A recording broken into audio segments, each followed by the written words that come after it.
For most of my life, I've known how to swim. But by that, I mean, if my life depended on it, I could swim from one place to another. I don't even know if swim is the right word. Like, if you saw me casually enjoying a little swim at the pool, you'd be like, does he need help?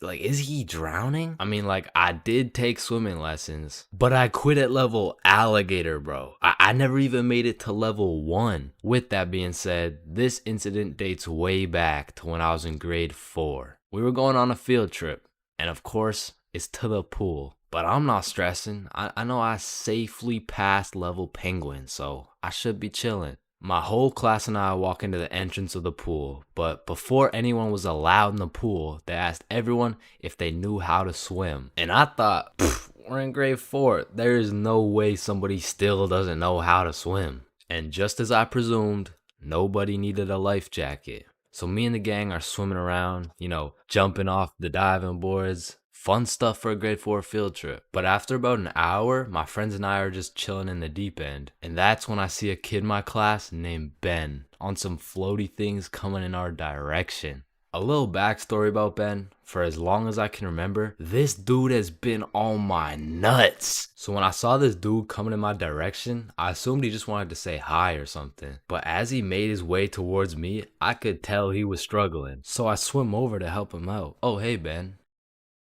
How are you? This kid jumps off the floaty thing onto me. And this man has the meanest grip on me. Pause. Well, this shit had to be some sort of attempted murder, bro. Because he had me in a chokehold and his legs were wrapped around my arms. But they did not prepare me for this shit in level alligator. So instantly I start sinking and hit the bottom of the pool. Keep in mind, Ben is chilling on top of me with his head out of the water this whole time. So I jump off the bottom of the pool just enough to get my head out of the water for a few seconds. Ben, get off me. And when I look up, I see this dude Ben with the straightest face in the world. Like this motherfucker has no clue I'm out here fighting for my life. And he says in the most monotone voice, "I can't swim." Ah, hell nah. I'm trying to fight him off me, but keep in mind my arms are tied up. So I gather all the strength out of my skinny ass grade 4 legs and I jump just enough to get my head out of the water again. Lifeguard, help! Oh, you guys, stop playing around in the pool. That's it. I'm fucked. I'm dead. And out of sheer anger, I decide, fuck it. If I'm dying, you're dying with me. I duck as far as I can under the water so both me and Ben can't breathe. But I'm running out of air. I start to get lightheaded. Man, that's crazy. This is really how I die, huh? And just as I had lost hope, my main man Bob comes in on some Superman shit, pulls Ben off me, and swims me over to the shallow end. I cough up some water, but eventually I catch my breath. So that's the story of how I almost died. And it's also the story of why I owe my life to Bob. Man, you could be the 47th president of the United States and you'd still get flamed at school. It's just inevitable. It could be your haircut, your clothes, and bro, even when there's nothing to roast, somebody's gonna try and spit out some bullshit anyways. Hey, yo, why does Carl's face look like Spider-Man's left nut? Yo, I can't see it. Why do you know what his nuts look like? And bro, when I was in middle school, all my clothes were hand-me-downs I got from my neighbor, and this motherfucker just didn't want to see me win, bro. Cause I was getting piles of V-neck shirts and jeans that didn't even fit. And not only did my neighbor have no drip, but dude was 10 years older than me, so every fit I made was just a decade too late. And pulling up to school and that shit had me feeling like a rotisserie chicken, the way I was getting cooked at a 360-degree angle, bruh. But my fit wasn't even the only thing that was outdated, cause my phone looked like the first phone ever created. And it acted like it too. I mean, I would have to click the screen 5 times and then send a prayer to the heavens just to turn that shit on. And only real G's know the pain of having to whip out an old ass phone around someone else. Like, I remember this one time a girl came up to me and asked if she could add me on Snapchat, and when I gave her my phone, my shit crashed, bro. I think your phone just ran out of battery. Oh no, don't worry, sometimes you just gotta Yeah, here you go. Actually, I have a boyfriend, so wait, what the fuck? And ever since that day, that phone was my #1 op, bro. So much so that the next time a girl came up and asked for my Snapchat, I started fucking malfunctioning, bro. Hey, can I get your Snapchat? No. Oh. Okay. No. It's just cause I don't have Snapchat. Oh, well, what about your phone number? I actually don't even have a phone. You don't have a phone? Oh, well, I did, but then my dog ate it. You know? Oh my God, is your dog okay? Sorry, I don't even have a dog. I don't have one. Then who ate your phone? Fucking I did. Wait, was that? Nope. Like, I do appreciate all the hand-me-downs, because without them, I would be walking through the school butt-booty naked. But to be honest with you, if it was a choice, I would have rather been butt-booty naked. Because these V-necks were straight girl-repellent. Like, there's birth control, there's condoms, and then there's V-necks, bruh. Well, shit, I mean, you could still pull a lot while wearing a V-neck, but it's just like... It's just gonna be dudes. And just when you think I couldn't have been more roastable, my mom will be like, oh, sweetie, you need a haircut. No, please, mom, no. My mom used to take me to this shop that gave out $1 haircuts, bro, and these motherfuckers were straight speed running these cuts. They'd be asking what kind of cut you want while cutting your hair. And by the time you get to show them the cut you want, your shit is already done, bro. And my mom must have not been tipping them either, considering the fact that every time I went back, the cuts kept getting worse and worse. Until one time, I walked out there with my head bleeding, like I asked for a 2 on the sides, and she hit me with a -2. Now, don't get me wrong, when I pulled up to school wearing the most abominable fit known to man with the atrocious haircut and shitter phone combo, I got my shit roasted, flamed, grilled, sauteed, deep fried, and then thrown into the goddamn microwave. Like the type of flaming that has you going home and just taking an extensive look in the mirror, questioning if you should legally change your name to Albert and flee the country. But somehow, this motherfucker Carl got flamed even harder than me just for being Carl. Like, whenever a friend group is created, there's just one dude selected to be the punching bag for the entire group. And you know, I feel bad and shit, but like... it's better Carl than me, bro, so I'm gonna slip a few jabs in if I have to. Yo, what the fuck is Carl eating, bro? Oh, hell nah. Wait, whoa, Chains is eating the exact same thing. Nah, what? Your shit looks like it tastes like cardboard with honey mustard. Wow, how did you know? Like, Carl can't even get a little chuckle out without getting crucified, bruh. Damn, he's fucking that shit up. Looks like he hasn't eaten in weeks, bro. Oh, hell nah, Carl. I know you're not laughing. Yeah, no, I'm not. You're built like SpongeBob Round Pants. You look like a malnourished Santa Claus, bro. Like, god damn, that's a face only a mother can love. What did I do? Now, getting roasted around your boys is tough, but that pales in comparison to the pain and embarrassment of getting roasted in front of your crush, bro. Yo, Chains, what did you get on the science test? I'm not gonna lie, I got like a 76. I'm surprised you're not smarter with that big ass head of yours.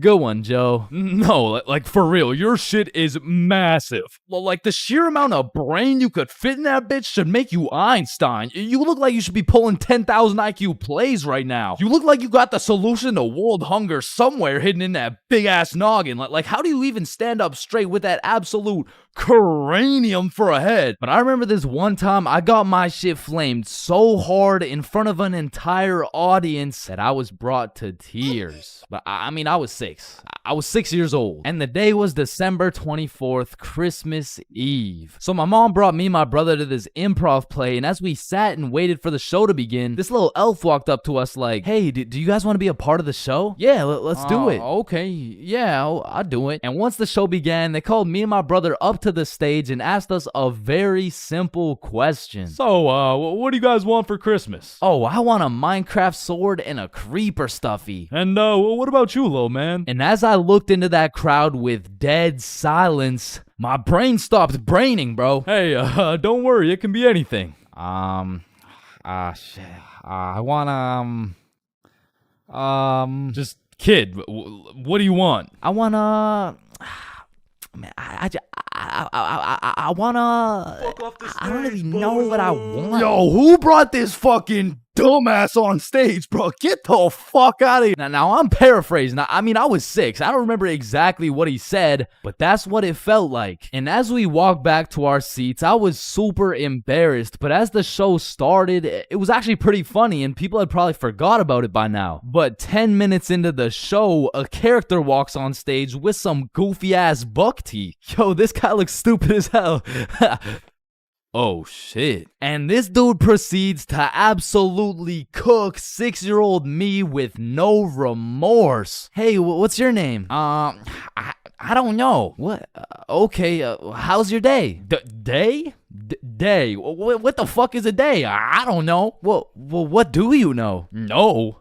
That's just it. I don't know. I just don't know. Shit, I don't think I know anything. And that shit had the whole audience laughing harder than ever. And as I looked around, my brother was laughing and even my mom was laughing. And it was this very moment that I had hit rock bottom. And at the age of 6, I realized I would be put on this earth simply to suffer, and it made me cry, bro. I cried in the middle of this theater.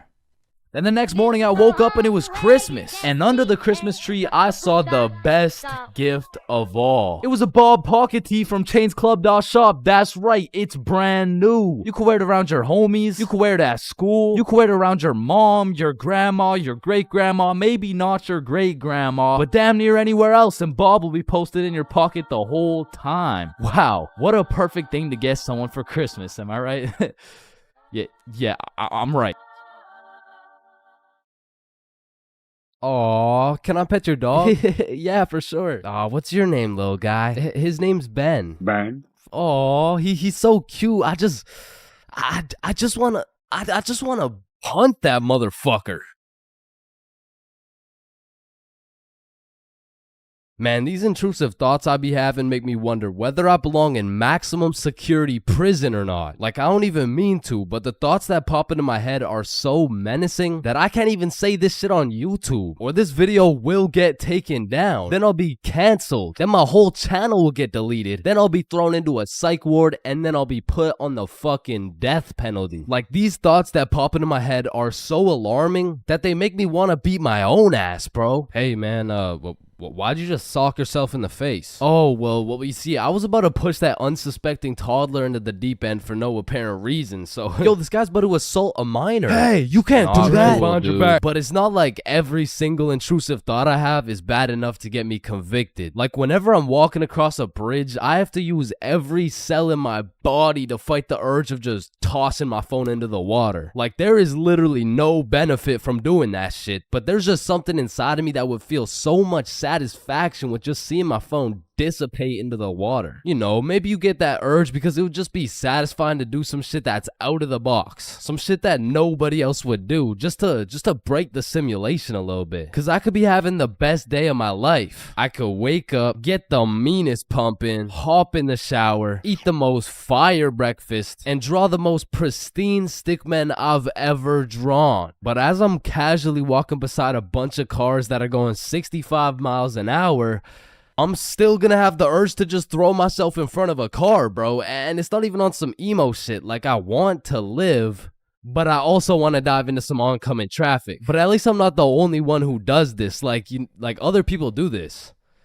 Right? Like, it's normal, right? But half the time an intrusive thought will just be to do some goofy shit. Like, you're just forced to imagine the consequences of what it would look like to start throwing it back on a Tuesday at 2:41 p.m. And every once in a while, you'll just be chilling and you'll witness a motherfucker fall to the intrusive urges. What are you get off the table, bro? Shit, he let the intrusive thoughts win, man. Now, I don't even know if these count as intrusive thoughts or not, but as a dude, when I'm walking down the street, I'll just be going on with my day chilling. Then all of a sudden I see a car and I'm like, If I don't make it to that tree before this car, I'm gonna die.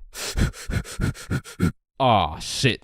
Honestly, these kinds of intrusive thoughts are kind of motivating. Like, it's the same thing as having a hype man at the gym, except instead of that positive reinforcement, if you don't get those 3 extra reps, you're gonna die. It's like whenever I'm at the gym hitting those Bulgarian split squats, I be having mental wars with myself.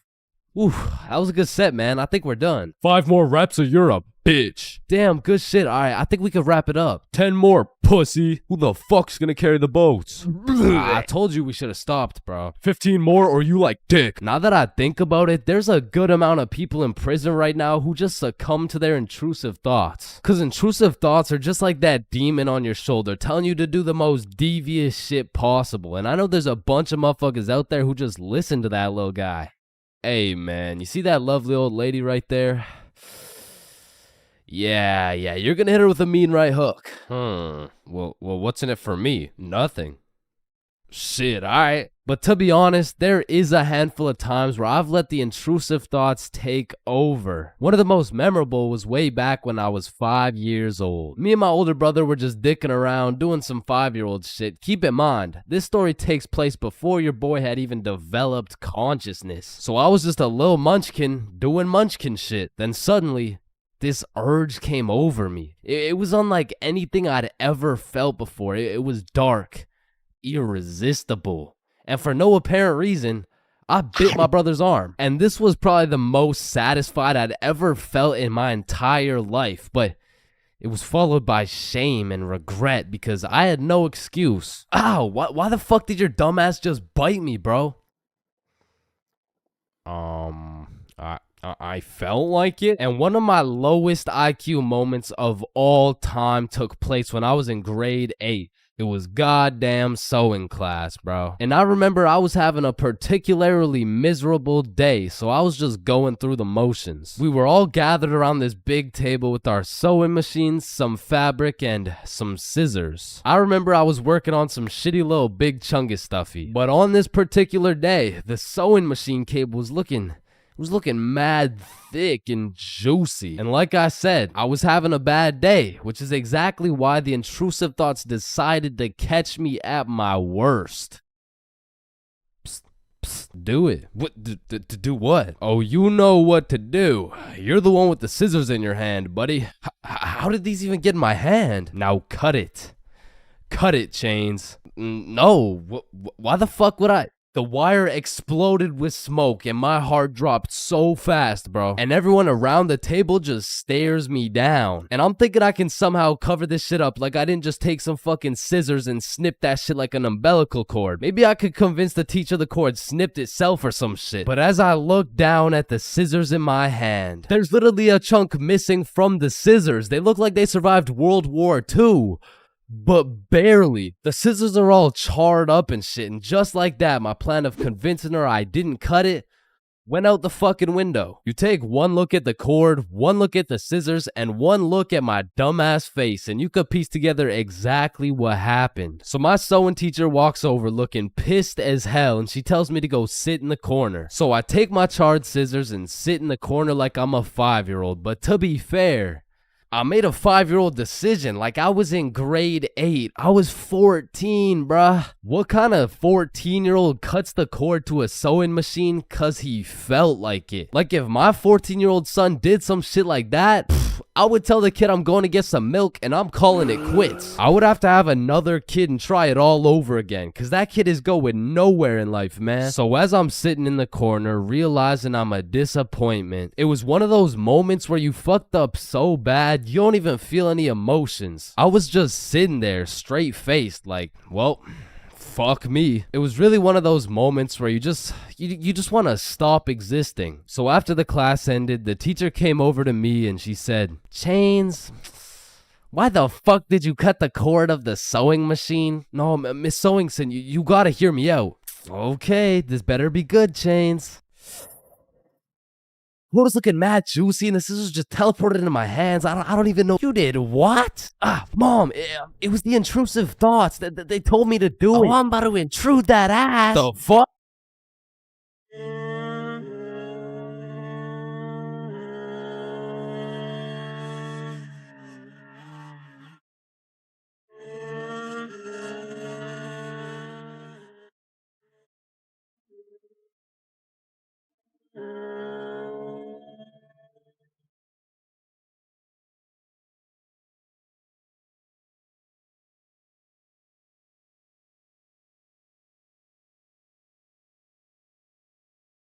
first dates have the potential to be magical, fantastical, romantical, a night you will never forget. But they also got the potential to be straight booty. I mean, first dates are just a gamble, bro, especially if it's from a dating app. Like, you could show up to your first date with a 5'4" blonde Tinder girl and end up finding out she's 5'9". And she's brunette. And she's a dude. I mean, first dates from dating apps is kind of like buying one of those SpongeBob popsicles from an ice cream truck. Like, you know it's not gonna look the same as the advertisement, but the question is, how fucked up can it really be? And let me just say, extremely fucked up. I'm talking massive buck teeth, eyes crossed with a bite taken out of it, and I'm not talking about the popsicles. And these are the exact reasons my very first date was not from Tinder. Also because I was in grade 7. And that would be illegal. And when I was in grade 7, I was 12, as most grade 7s were. And for whatever reason, me and my homies loved going to the mall after school, which was weird because we had no money. So after another successful day of walking around and being too broke to buy anything, we walked back to the bus terminal by the mall. And as we walked up to our bus stop, we see these two girls waiting there. And the closer we got, the more familiar these girls started looking, until we realized one of them was in our class. And so we walk up to them like, yo, are you Kate? Oh shit, Billy, Bob, and Chains. What's up? Oh, nothing much. How are you guys doing? Oh, I'm good. This is Jessica. She's new to our school. Hi. What's up? Hello, Jessica. What brings you guys to the mall? Oh, nothing much. Just walking around and not buying anything because we don't have any money. Yo, us too. And so we all get on the bus and we're just talking and shit for a good 20 minutes until my stop comes up. So I'll pull the thingy, but before I get off the bus, I ask Jessica, yo, Jessica, do you Snapchat by any chance? Yeah, I do. Let me add you. What's your Snap name? And I remember I had some shitty ass username like, oh shit, it's MLG Pro No Scoper Illuminati confirmed. Yo, kid, get the fuck off the bus. Sorry, 1 second, please. Where was I? MLG Pro No Scoper Illuminati confirmed. And when I got home, I went on Snapchat, accepted a request, and we started talking. And we snapped all night to the point I was smiling, kicking my feet in the air and shit. Yo, I'm coming in. No, wait, don't. I'm beating my meat. Wait, shit. Yo, what boy has you smiling like that? Boy, it's a girl. Man, shut the fuck up. Oh, shit, you're serious? Wait, so the whole time you were watching Powerpuff Girls? It just had a good plot. Okay, bro. Okay, so this is what you gotta know. And my brother started running me through the do's and don'ts of being in a talking stage. Alright, listen, don't text her too much, but don't text her too little. Don't talk to too many other girls. Yep, nope, that won't be a problem right there. Yep, I know, buddy. And you also gotta talk to her at school. So the next day at lunch, Bob, Billy, and I walk over to Jessica and her two friends, and we start talking again, and we make plans to go to the mall together. And boom, all of a sudden we started forming a little friend group. It was me, Bob, and Billy with Jessica, Kate, and Nikki. And we started hanging out damn near every day, hitting the mall, buying nothing, going to Nikki's house, doing nothing. But we had fun, and so inevitably, Bob and Kate start having a thing, Billy and Nikki start having a thing, and that just left me and Jessica. And so one late night, we're on Snapchat with my feet kicking in the air faster than ever, and Jessica hits me with a, so I've been thinking, well, I like you. I like you back. So... And I typed up, do you want to be my girlfriend? I fucking threw my phone across the room, nervous as hell. I get the notification, and when I go to check what she said, she was like, yes, I do. And call me Josh Giddy, the way I just bagged this 12-year-old. But the next day at school, when me, Billy, and Bob walk up to our girlfriends, I started getting all nervous and shit. There was something about the title of being a boyfriend that just had me shitting bricks, bro. It was like, hey, Chains, how are you? Oh, you know, I'm good. How are you? Oh, I'm good.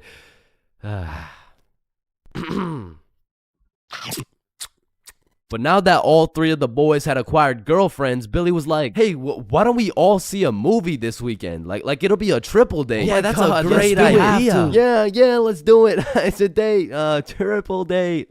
Yeah, fuck yeah. And by the time the weekend rolled around, I was still terrified of the fact that I was going on a date. And to be honest, I was also scared of the movie, bro. We came to watch It, which as a 12-year-old sounded like straight nightmare fuel, bro. But nonetheless, me, Bob, and Billy hop on the bus and arrive at the movie theater fashionably late. And so when we walked through the doors, there was our three little girlfriends excited for our first dates. So we all walk up, hug, and then go to get our tickets. And I dropped my entire life savings on her ticket and then go into debt for mine. But nonetheless, we head to the theater. Wait, should we get popcorn? Oh yeah, of course. Hey man, how much is a large popcorn? Large popcorn, that'll be $10. Bill! What happened? Are you okay? Yeah, I just realized they ran out of popcorn. Are you fucking stupid? Yeah, no, don't worry. Thank you, man. Is it no problem? Have a good day. And we got to our seats and sat down, and the movie began. And as the movie progressed, I realized it wasn't even too scary, but about 20 minutes deep, I get a tap on my shoulder from Bob. And he gestures to me the fact that him and Kate are holding hands. And I look over to Billy and Nikki, and they're all cuddled up and shit, which meant I had to make a move, bro, which inconveniently made my hands start sweating bullets. So now I was in a position where I couldn't just grab her hand while my shit was sweaty as hell, cause then she'd think I'm weird. But then I also couldn't just sit there and do nothing the whole time, cause then she'd also think I'm weird. So I just started doing the only thing I could think of, which was blowing on my hand like some hot soup, and believe it or not, made me look fucking weird. But at least my hand was dry, so I go and hold her hand, but when I do, I make a grave mistake. A tactical error, bro. When I held her hand, my hand was on top and hers was underneath against the armrest, and my dumbass was scared I was gonna crush her arm or some shit. And I don't know where I got the idea that I even could crush her arm from, bro, because those 12-year-old stickman arms couldn't crush a fucking pretzel if they tried. But for whatever reason, I decided my best option would be to hover my arm slightly above hers so my 1-pound arm couldn't come down and fucking demolish her forearm. And you know, this was cool for about 60 seconds until I started feeling the burn, which started hurting so bad that I forgot I was even watching a movie. I was just 100% focused on thugging this shit out. And about an hour into the movie, I was just fucking shaking relentlessly. I mean, at this point, it wasn't even about not having this girl think I was weird, because Lord knows it was too late for that shit. But now it was about proving to myself that I could finish the movie this way, and sure enough, I did. But at what cost? Wow, you were so scared you were shaking, huh? No, I wasn't scared at all, actually.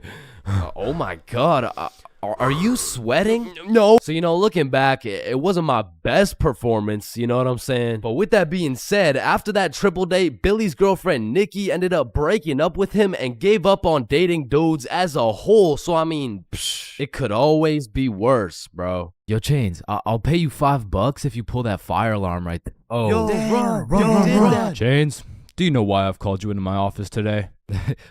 No. You see, that little stunt you pulled has led you to a 1-week suspension. God damn it.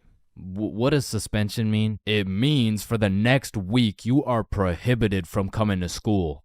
Fuck. What does prohibited mean? Chains, you can't come to school for the next week. Hold up, so you're telling me because I pulled the fire alarm, I don't have to go to school for a week? Yes, it's a suspension. You are...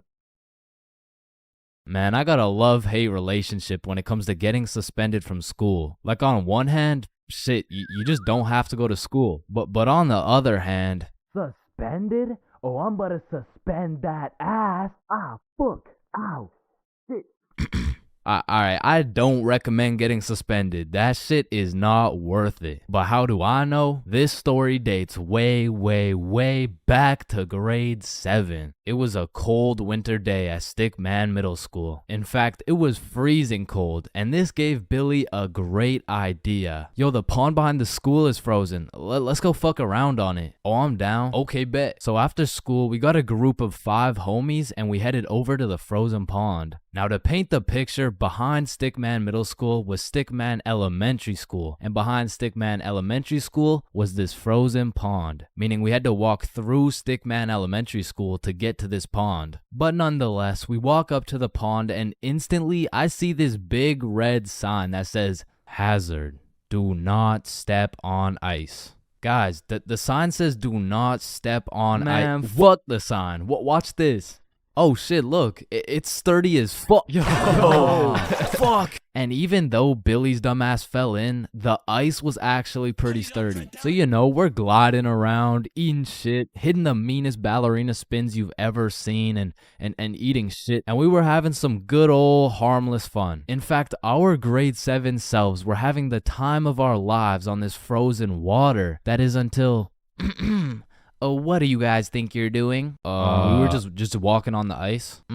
Did you guys not see the sign? What sign? I could have swore I put a sign right here. Nope, no sign at all. There was no sign. I have no clue what you're talking about. Okay, but you guys have to get off the ice. Well, why? Nobody's getting hurt.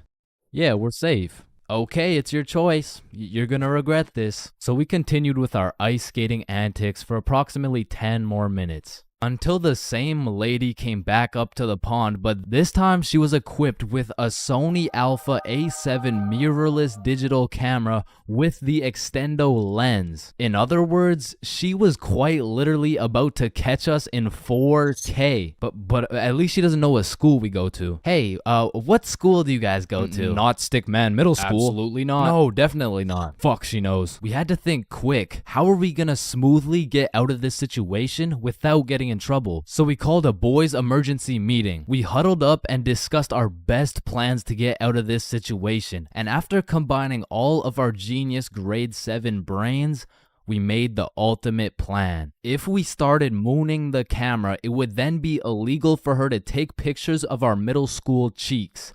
I don't know how this became our best option, but regardless, we put the plan in motion. I mean, me personally, I got a little shy and kept my pants up, but some of the boys were out there going crazy, looking more caked up than Summer Rae. And after a little while, the lady must have decided it wasn't a great look to have a camera pointed at some 12-year-old cheeks, and she left, which means the plan had worked flawlessly. Now, the next day at school, I had completely forgot about it, to be honest. But strangely enough, while I was sitting in math class, I hear the little class phone start ringing.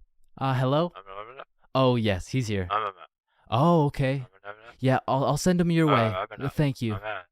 Chains, Mr. Principal wants to talk to you. And at this point, I should have picked up on why I was being called to the office, but I had complete faith in our foolproof plan of mooning this stranger that the thought of being in trouble didn't even cross my mind. That was until I walked into the office to see every single one of the boys sitting in Mr. Principal's office. But mama didn't raise a snitch, so we started capping our asses off. So, what did you guys do after school yesterday? Nothing. I played Fortnite. I was doing a homework. Don't play stupid with me. I got a call from Mrs. Principal over at Stickman Elementary. So tell me, what were you doing on the pond yesterday? I wasn't there. It wasn't us. I don't know what you're talking about. I don't even know what a pond is. I see. Well, I've got evidence. And as he shows us this undeniable evidence, you can see this dude Billy's cheeks in the corner of one of the pictures. So I slowly look over at Billy, and he looks over at me.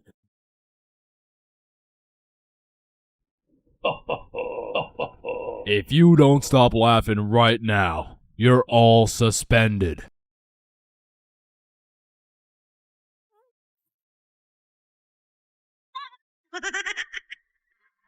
That's it.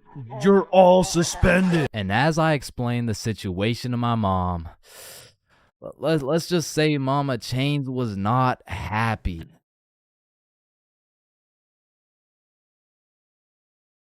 Being absolutely faded in math class is one thing, but pulling up to school while you're hammered, wasted, absolutely plastered is simply a different ball game. Cause there's lots of people who can properly utilize that Mary Jane on a daily basis. For example, tattoo artists. In fact, I feel like majority of tattoo artists would say, it helps me work better, dude. And I would happily trust this man to do his best work knowing he's baked as shit. However, if this dude was wasted, it's a little bit of a different story.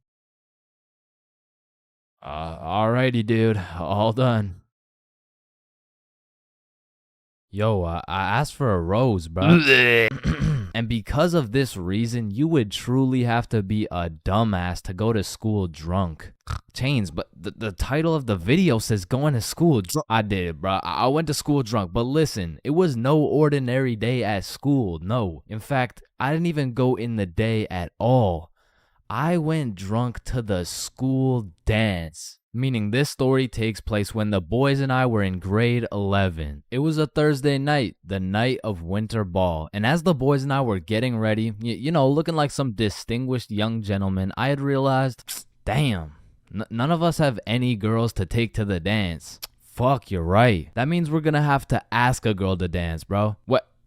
You mean like talk to them? Yeah, if only we knew someone with a bigger roster than a cheerleading team. Someone with more hoes than a shed. Someone who pulls more tens than EDP. It's Bob. So me and Billy started analyzing Bob. Like how does he pull so many girls, bro? Is it the jawline? I don't know. What about the silky smooth clear skin?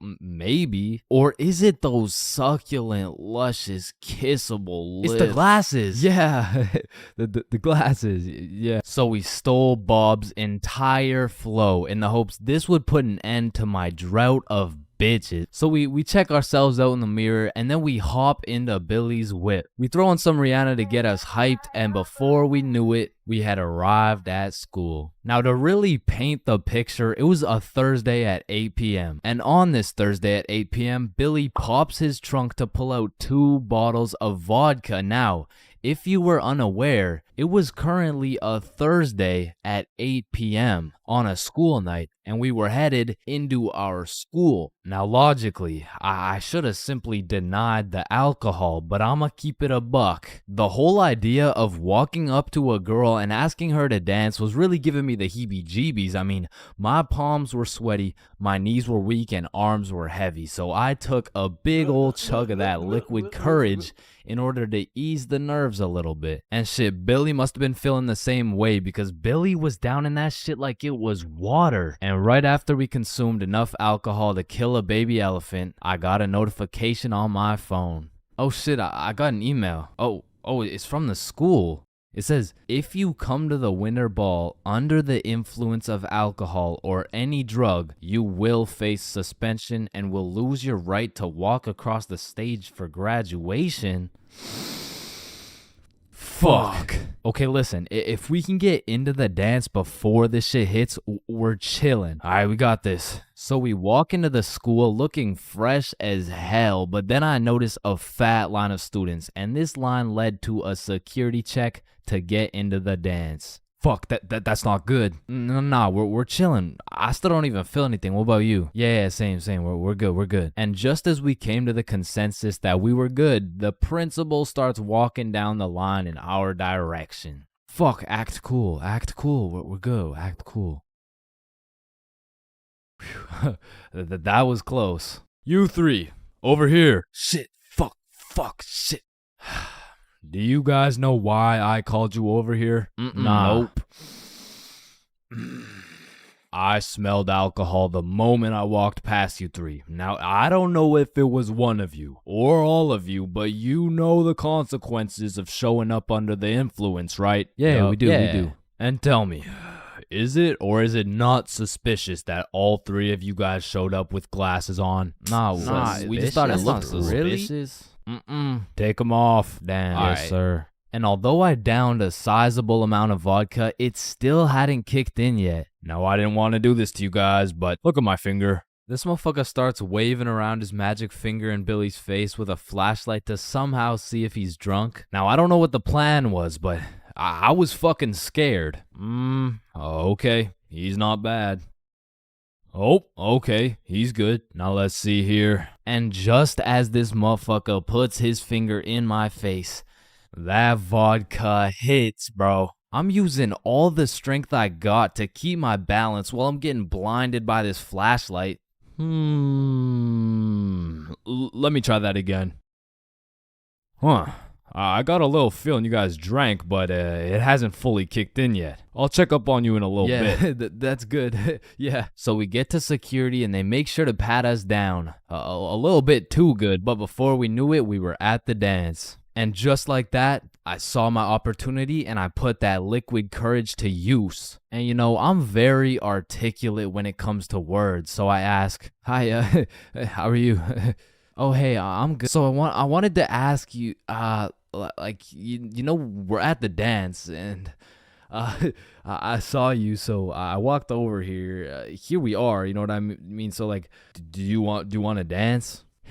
Yeah, sure. It had worked. My plan had finally worked. And just as I was about to feel the female touch I'd been deprived of for all these years, I see Mr. Principal walking in my direction with his finger ready and his flashlight in hand, so I just haul ass, and I don't stop hauling ass until I'm off school grounds. So, the moral of the story is, don't go to school drunk, bro.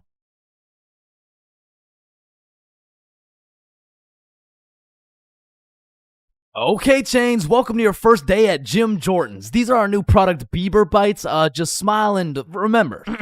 The customer is always right. Okay, yeah, nah, I could do that. All right, I'll leave you to it. Okay, yeah. Hey, sir, what Can I get some Bieber bites? Yeah, how many? Right. How about this? Hey, let me get a pack of Justin Bieber's balls. Funny, yeah. How many do you want? Hey, let me get a pack of Bieber's sack. Okay, yeah, how many, bro? Hey, let me get a taste of Justin Bieber's wiener. Back in my day, I used to work at a fast food place called Jim Jordan's. Now, for legal reasons, this is not Tim Hortons, okay? It has J's and shit. Like, they don't even look that similar, bruh. But honestly, working at Jim Jordan's, I felt like Johnny Sins, the way I'd put on my uniform and go to work just to get the soul sucked out of me, bruh. And instead of dealing with a bunch of fat asses, I'm dealing with a bunch of fat asses talking about... Alright, so I ordered an extra large BLT with ranch, extra bacon, no veggies, and I only got 5 strips of bacon. I want a new one. Okay, yeah. Where's the sandwich? I ate it. Of course you did, bruh. Like, you do not need more food. I don't think your arteries could compensate for any more bacon. No, my doctor said I'm in shape. I mean, yeah, bro, you're in the shape of a circle. I mean, I don't even know how you made it through the door. Oh, shit, damn. Now, believe it or not, I was a Jim Jordan's Hall of Fame employee. Shit, I was the best in that whole goddamn establishment, bro. And no, it's not because I was the sexiest, hardest working, strongest, most intelligent dude they'd ever seen. It's because everyone else was ass, bro. On the drive-thru, we had the Indian homie Dill Preet, and the only English he knew was the Jim Jordan's menu, bruh. Welcome to Jim Jordan's. What can I get for you? Hey, just give me a moment.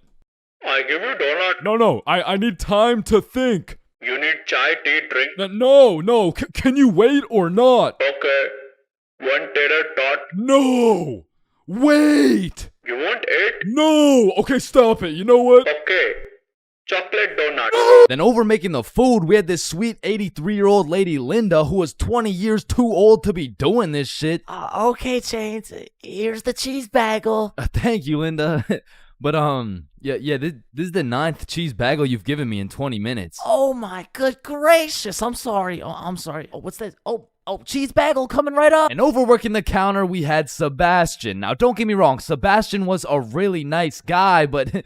He had a little hint of the tism, you know, no, he had a lot of the tism. Like, it was more like the tism had a hint of Sebastian, which is cool, of course, but it did mean that he would absolutely yap at every single customer who came in the store. Shit, I'll never forget this one time a girl came in the store and just ordered a muffin, like, welcome to Jimmy's, what can I get for you? Hey, can I just get a fruit explosion muffin? Can you guess what Sebastian said next, bruh? Maybe your total is $175? Cash or card? For here or to go? None of the above, bruh. The sentence that came out of this motherfucker's mouth was... A food explosion muffin? Yes, please. That sounds an awful lot like a hate crime to me. Yeah, can I get my muffin, please? Do you get it?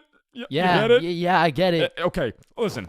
It's like, you really don't need to explain. Fruit explosion, okay? Sir, it's like if you took a bunch of gay people. So that's Sebastian. And over on drinks, we had this dumbass 15-year-old who's always spilling and shit. That was me. Yeah, that was me. I was ass too, but like I was still the best by default though. So the point is, our Jim Jordan's crew was looking like a group of clumsy villains from a Disney movie. But just because we were all really ass at our jobs doesn't mean we were useless. Because if there's one thing we knew how to do, it was making people's days even worse than they already were. You pull up to our drive-thru all happy, just wanting a small coffee? Shit, you're leaving with a small hot tea and some suppressed anger you'll probably bring home and let out on your wife and children. You pull up to our drive-thru just wanting a breakfast sandwich? You're leaving with nothing because we ran out of eggs and cheese and bread and the breakfast and the sandwich. You pull up to our drive-thru pissed off, complaining about how there's not enough mayo in your wrap? Bro, you're leaving with a wrap filled with super special secret Sebastian Sebastian sauce. So I'm sure you could probably tell, but we had to do a lot of customer service and talk our way out of a lot of mistakes. And by we, I mean me, bruh. I was the designated customer service dude, because before it was me, it was Dilpreet, and that shit would usually go something like, Hey, I just took a bite out of my chicken wrap and it literally tastes like someone busted a nut in that shit. A nut? Yes, someone busted a nut in my goddamn food. You want a donut? No! and then before Dilpreet, it was Linda. Hey, I just took a bite out of my chicken wrap and it literally tastes like someone busted a nut in that shit. Oh my heavens, that's horrible. I'm sorry, I'll get you a refund right away. Ah, thank you. Hello? Hello. Welcome to Jim Jordan's. What can I get for you? God damn it. And before Linda, it was Sebastian. Hey, I just took a bite out of my chicken wrap and it literally tastes like someone busted a nut in that shit. Oh yeah, that was me. Now, of course, our elite Jim Jordan's crew had a manager, Magnus. Now, Magnus was strict as hell, but she would only show up like once a month. But whenever she did show up, she was running this Jim Jordan's like it was the military or some shit. Because usually I'd be 54 minutes into my 30-minute break playing Clash Royale. But when Magnus was there, bruh, shit, I'd clock into my break, make eye contact with her, shit my pants, and then clock right back out. She was so intimidating that whenever she would show up, I would never spill a drink. Sebastian used real mayo. Dilpreet spoke fluent English, and Linda would be so stressed out she'd forget to forget. She was running this place so much like the military, she had my ass waking up at 4:30 every day. And when Magnus was teaching me to do customer service, she really loved to say, The customer is always right. so of course I listened, but it was low-key a crazy statement, cause honestly, the customer is never right, bro. It doesn't even matter what we're talking about. It could be like, hey, how you doing? Hey, I'm doing good, can't complain. I mean, it's a nice sunny day outside and all.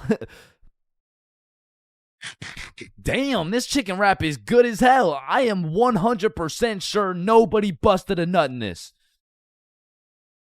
And I don't know about you, but I personally have never complained about my fast food order ever. I usually just get my order, check the bag, realize instead of a Big Mac, they gave me a McChicken with a bite taken out of it, cut my losses, and I keep it pushing. But some of these motherfuckers in the Jim Jordan's drive-thru come in like you just murdered their entire family and then took a shit in their coffee. Oh shit. Hey you, there's not enough sugar in my fucking coffee. Oh, okay, yeah, sorry about that. Do you want me to add more sugar in? No, this is unbelievable. Now, I swear these angry customers love to throw around the word unbelievable. But I'm not gonna lie, we forgot to put sugar in your coffee. It's pretty fucking believable, bruh. I mean, look at the staff. We're getting paid minimum wage. The guy who took your order doesn't speak English. The guy who made your order's a 15-year-old running off 2 hours of sleep. And the rest of our staff is playing fucking patty cake. You're lucky we even had enough brain cells to get you the coffee. And I'm gonna be honest, it was a blessing that I was broke as shit and really needed that job, because if I didn't, I would have crashed out for sure. Hey, some dumbass forgot to put cheese in my fucking grilled cheese. Oh, hell no. Yo, Linda, you hear this ungrateful piece of shit? Oh, hell no. You keep running your mouth. I'm about to grill your cheese, bitch. What the fuck is your old ass gonna do? Not talk shit about Linda. Like that, bro. And I busted in your sandwich last week. Wait, what?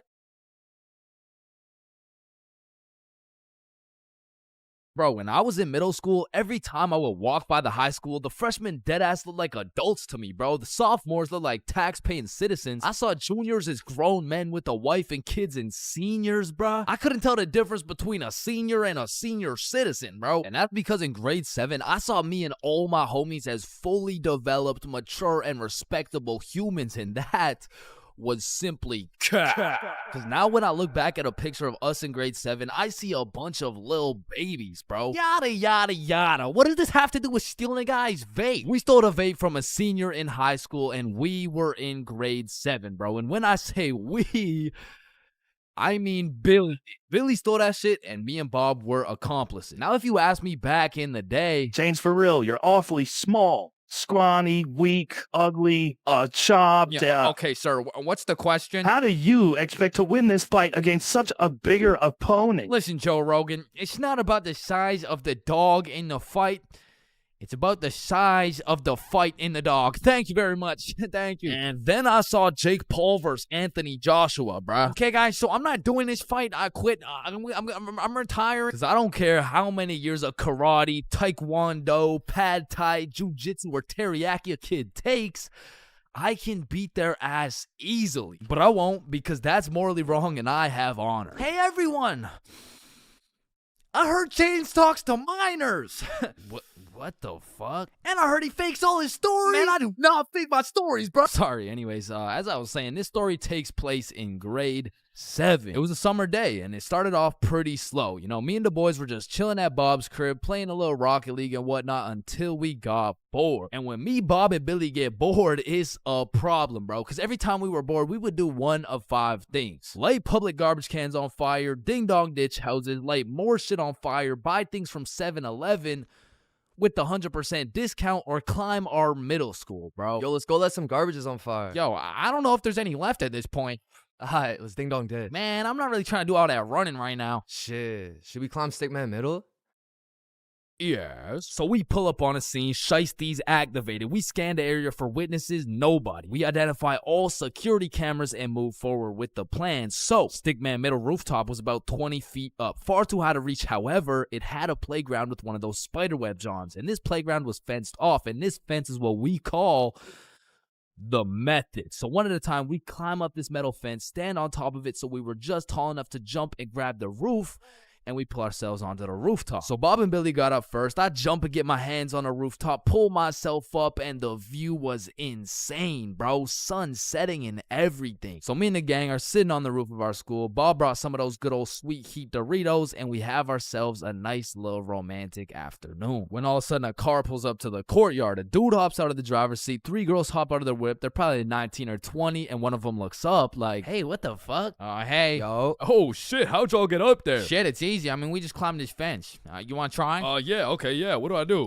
You just gotta stand on the right side of the fence. Okay, which side's the right side? It's the opposite of left. Is this guy retarded? Oh, okay, yep, okay, I got it. All right, okay, now what? Okay, yeah, just bring your feet up to the little crossbar, but be careful. Careful? This shit's easy, man. I know a ton of 12-year-old girls who could do this. Right, okay. Why does he know a ton of 12-year-old girls? Okay, what do you think I do from here? Dude, I don't think I know what to do. Oh, shit, man, I don't think I know what to do either. No, I'm saying I know. Like, damn, man, how is he so retarded? Ooh, I'm up, boys, let's Yes, go! sir. Yeah, let's go. Anyways, what's y'all's names? I'm Billy, that's Bob. And I'm changed. BBC, is it? Yeah, my name's Cooper. It's nice to meet y'all. Yeah, nice to meet you, man. You want some Doritos? So he just abandons the girls down at the courtyard, and we go back to our spot, sit down, and Cooper's vaping and shit. Billy's bumming a few hits. And I'm not gonna lie, he was a nice guy. I mean, you could tell he had a good heart, but god damn did that motherfucker like yapping, bro. I think me, Bob, and Billy got off a total of 3 sentences, bro. And so I was telling her, if you mess with the bull, you get the horns.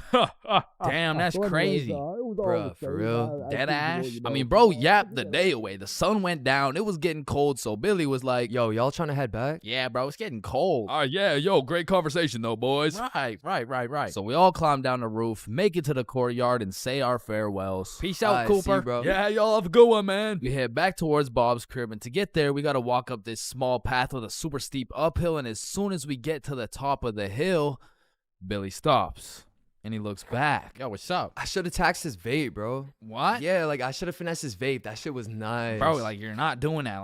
Let's go back to Bob's crib. Say I won't do it right now. Bro, you won't. Bob, you know I would do that shit. Keep it a buck. Alright, watch this then. So Billy, completely alone, walks back down the hill to the courtyard and starts talking to the dude through the driver's window. Yo, Cooper, you think I can have one more hit for the road, bro? Damn, man, you really came all the way back? You're a fiend, huh? Yeah, nah, I got you, man. Bless. And because me and Bob were up on this hill, I vividly remember we got like a bird's eye view of this shit. And obviously, y'all don't know Billy the way I do, but I was 100% convinced he did not have the balls to do this shit, bro. There was no way. Hey, Billy starts hauling ass, and instantly Cooper punches that bitch in reverse. And my heart dropped so fast. We had a bird's eye view of Billy running for his fucking life, and Cooper's right on his ass, and they are both headed right towards me and Bob, bro. So we take our head start and get our ass right back to Bob's crib. But Billy couldn't just run to Bob's crib and have Cooper knowing his address. So instead of taking the path to Bob's crib, this motherfucker runs straight into the prickle bushes, bro. Adrenaline pumping. He's powering through these bushes, getting cuts all over his arms, legs, face, until all that adrenaline crashes and he realizes he can't make it through to the other side. He was stuck. Oh, no. You fucking idiot! Come back down here and give me my fucking vape! So Billy walks back out of the bushes, walks over to Cooper, hands over the vape. The girls in the back are all laughing and pointing and shit. Billy's aura is decreasing by the second, and just as Billy cuts his loss and starts walking away... Hey, yo, come back. What? Bro, the coil's missing from the vape. You owe me $70. I know what school you go to, man. You got a week to pay me back. Or else. Billy not only lost all the aura he'd been saving up for 13 years on this earth, but now he's $70 in debt with 1 week to figure it out. So every day after that, Billy begs his mom for $10 for lunch money, $10 for pizza, $10 for school supplies until a week had passed. And Billy had his 70 bones saved up. So as agreed upon, me, Bob, and Billy are posted up in the parking lot 1 week after the incident, and just as expected, Cooper pulls up. And this time he's got like 4 shorties in the car. Like, genuinely, how the fuck? So Billy hands over his life savings. Cooper pockets that shit, and with the most shit-eating grin I've ever witnessed, he mutters, Hey, look, it looks like we got some pizza money for tonight. Am I right? Yes, look at this dumbass. Billy got scammed, bro. He got his shit rinsed. $70 could have bought this dude like 3 whole vapes, but I mean, truthfully, that's karma. And the moral of the story is don't steal from people, but more importantly, just don't vape, bro. Yo, Billy just posted his first YouTube video ever. Go check that shit out. Yes, sir. And I just posted a video of me and Chains talking about this story, the raw, uncut, unedited version. So click this link right here if y'all want to tap in. Click that shit. Stole that shit. That's what I do, nigga. Fuck, nigga, I stole that shit. Bad haircuts. There is nothing worse than when your barber just randomly decides to destroy your self-confidence with some goofy ass haircut. And as someone who has never found a barber who consistently does me nicely, I have gotten my shit all the way fucked up on many occasions. I'm talking not going to school, locking myself in my room so nobody can see me with this disgraceful cut type of fucked up. And these barbers are out here having the audacity to ask, do you like it? Man, do I like it? Yeah, bro. I love it, bro. Thank you so much. Man, I just be wiping the tears away and then tipping them nicely. Knowing damn well I should be out here throwing hands, cause this dude is the reason I can't get any bitches. So I've tried lots of different barbers in my time, starting with the ones my mom used to take me to. I mean, this early, I never really even had a say on what I wanted my hair to look like. So, what are you looking for today? Just a little bit off the top, please. Shave it. Wait, what? Shave it. Your new haircut looks so good, buddy. Thanks. Hey man, you know your haircut is ass when your mom says she likes it. As a kid, I always dreaded getting haircuts because I knew my barber was already like 0 for 10. And I would show up to school every time knowing it was inevitable that I was about to get my shit flamed. And truthfully, there is no worse roasting than when you get a bad haircut. Like, people you barely even know will be out here cooking you. Who the fuck is this? All of a sudden, people got more jokes than Chris Rock. And it's even worse when you decide, I should get a fresh cut because school's starting back up and I'm trying to look fresh. Bro, I can't go to school like this. Yo, Chains, what's up? Yo, what's good? Bro, are you alright? Why do you got this hoodie on? Yeah, I'm chilling. I'm just kind of cold, you know? Bro, it's 32 degrees. And man, there was this one time that I still think about every time I fall asleep. Me and my friend go to this barbershop that I'd been to once before, and last time they did me quite nicely. So we head in, I sit down in the chair. Hey, how you doing? I'm good, how are you? Yeah, I'm good. Have you been here before? Yeah, I have actually. Oh, I remember you. Same cut as last time? Yeah, exactly. So what's new, man? Nothing much really. What about you? You know, I've just been working. Oh yeah, respect. So, how's your dad doing? This is when I knew something was terribly wrong. Bro, I don't got a dad. He's good. This motherfucker was giving me some random kid's haircut. This dude must have thought I was Manny or some shit, cause he gave me that middle part cut, and he pushed my hairline back a little bit. And everyone in my city knew this barber. So everyone at my school followed his Instagram too. Can I get a picture from my Instagram? Nah, bro, I don't really like being posted. Don't worry, it's quick. Nah, I don't really want to. This dude caught me lacking so bad and broadcasted it to everyone in my city. Fuck, bro, I should throw hands with him right now. I gotta get it back in blood. So, do you like the cut? Yeah, yeah, I do. And when I checked my Instagram, I was out here getting flamed so hard. Borderline cyberbullying. And I'm not joking when I say this. This motherfucker fucked me up so bad. I learned how to cut my own hair and never went back to a barber ever again.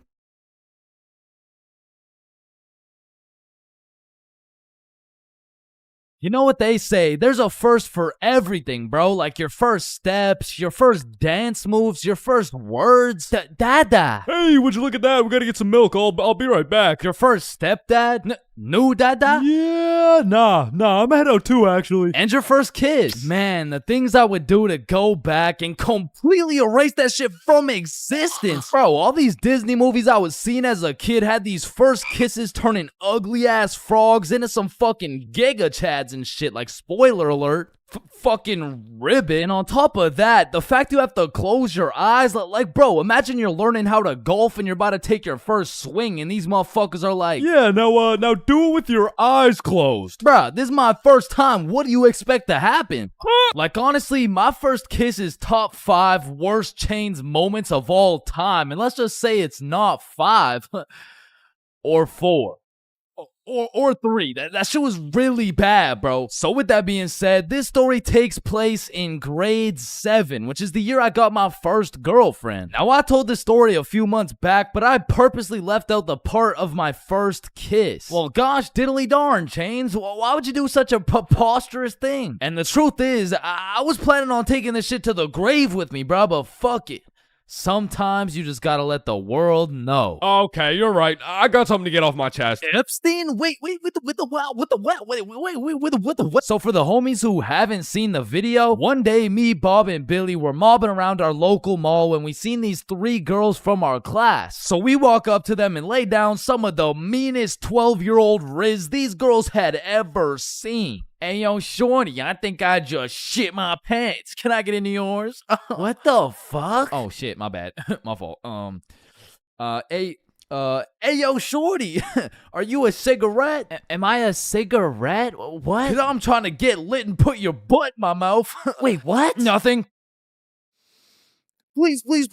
Holy shit, bro. Let me guess. You all got restraining orders. No, worse.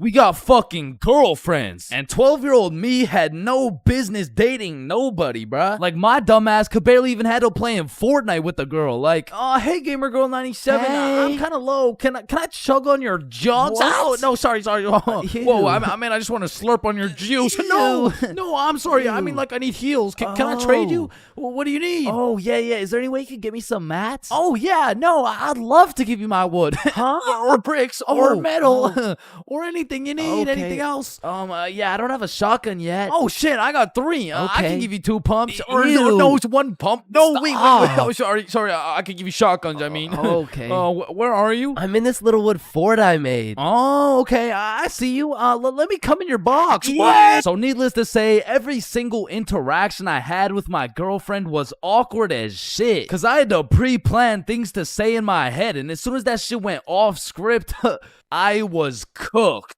Hey Jessica, how you doing today? Honestly, just not the best. Oh, that's good. What'd you do today? Oh, I don't know. Just did my makeup. Hey, me too. You did your makeup? Yeah, we have so much in common. Have a nice day. Fuck! And on one Friday after school, me, Bob, Billy, and our girlfriends all went to the mall together as we did every single day. But on this specific Friday, we rubbed together a few brain cells and realized, yo, do you got money? Nah. You got money? 0. You got money? I'm broke. You got money? No. You got money?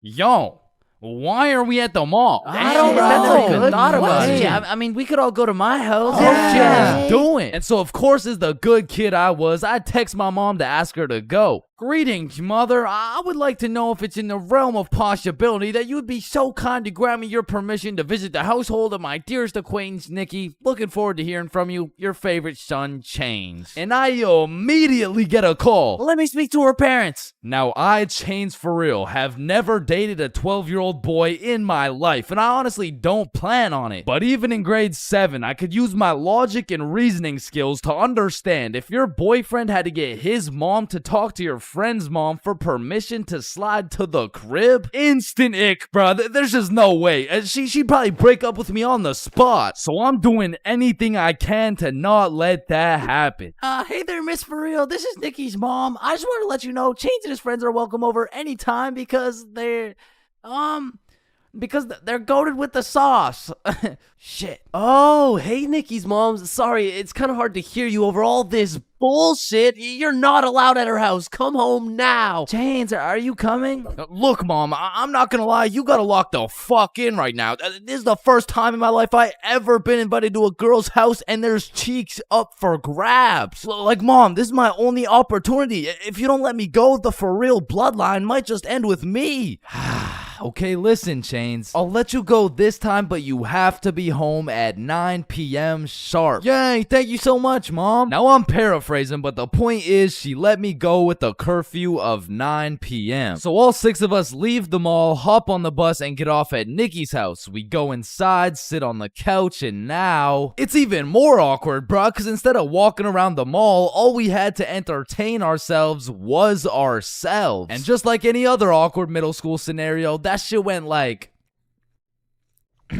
so, truth or dare? Yeah, That's I'm exactly down. what I was thinking. And my heart instantly dropped, bro. Cause I knew if I picked dare, I would have to kiss Jessica and shit, bro. That's a whole lot scarier than playing Fortnite with Gamer Girl 97. But regardless, Nikki starts the game of truth or dare. Hey, Billy, truth or dare? Yo, truth. What's your favorite color? Blue. Oh, what? This shit's not even bad. Okay, then Chains, truth or dare? Truth. No. What do you mean? No, it's truth or dare. I said truth or dare. Dare. What the fuck? Okay, fine, dare. You have to kiss Jessica. Bro, this time it wasn't a pickup line. When I say I just shit my pants, I mean not literally, but metaphorically, I was shitting bricks, bro. And when I turned to Jessica, she's just sitting there straight-faced as fuck. So, Jessica, are you down? like hypothetically speaking, of course. Okay, I'm going in. sorry.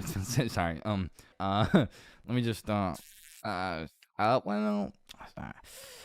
Hey, bro, I'm not gonna lie, this is fucking weird. You guys were just watching and shit. Like, I don't know, it's just kind of. Oh, so if we weren't watching you do it? I mean, yeah, I would actually. Wait, what the fuck? Every single one of these motherfuckers ran to the corner and started staring at the wall. Like, did you do it yet? We're not looking till you do it. Yo, hurry up, dumbass. So now I got all this pressure on me to do this shit, but Jessica's out here looking at me like, hey, how was your day? Yo, shut the fuck Just up. kiss her already. What are you yapping about? And I deadass didn't know how to go about it. I ended up sitting on this couch, nervous as hell, awkward as hell, looking stupid as fuck for 20 minutes, bruh. Now, 20 minutes in general doesn't sound that long, but imagine sitting on a couch in complete silence with everyone just, bro, just watch this.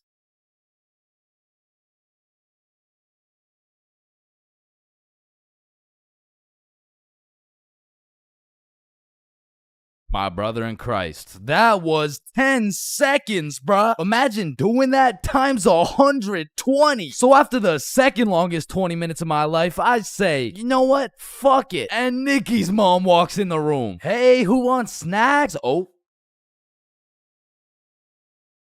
And at this point, I checked my shitty-ass Samsung Galaxy 3 and it was already 8:50 p.m. And with the curfew at 9, I had no choice but to lock in. So I lick my lips, close my eyes, and real quick, I smash our mouths together. And when I turn around, not a single motherfucker is facing the wall. I look the other way and Nikki's mom is peeking around the corner with her fucking mac and cheese and shit. So I made like my pops and I was out that hoe. Pleasure to own business, Jessica. Wait, what? Where are you going? Thanks for having me, Nikki's mom. What the hell was that? And I proceeded to sprint home, making it home at 8:59, exactly 1 minute before my curfew. And that night, when I went to bed, I couldn't sleep, bro. I haven't been able to sleep since. Damn, I should have taken this shit to the grave with me. Fuck.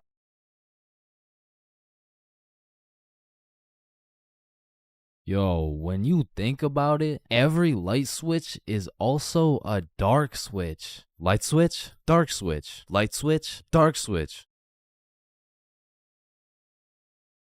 Okay, class, sound it out with me. Ball.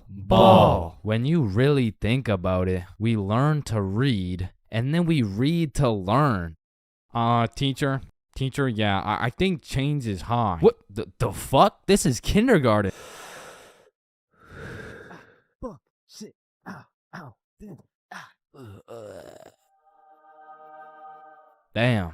Any staircase can be a staircase to heaven if you're not careful enough. Baby, I've spent the best 4 years of my life with you, and I can't imagine my life without you. You're a 1 in a million, so will you marry me? So 1 in a million, huh? That means there's 8,017 people just like you. How does that make you feel? Yo, if you cut your leg off, would it hurt? Of course it's gonna hurt, bro. Nah, think about it. Where would it hurt? Your leg. Oh, cause you cut your leg off. Yo, what happens if you push down the gas and the brakes at the same time? Shit, let's find out. Oh shit, it takes a screenshot. Damn, my eyes are dry as shit. Just close them for a minute. Damn, bro. You never actually close your eyes. You just look at the inside of your eyelids. Damn. Yo. Can anyone answer 547 to the power of 3? Yes, Chains.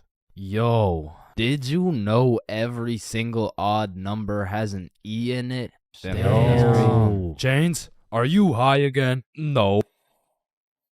Wait a minute, bruh. Since you were born deaf, what language do you think in?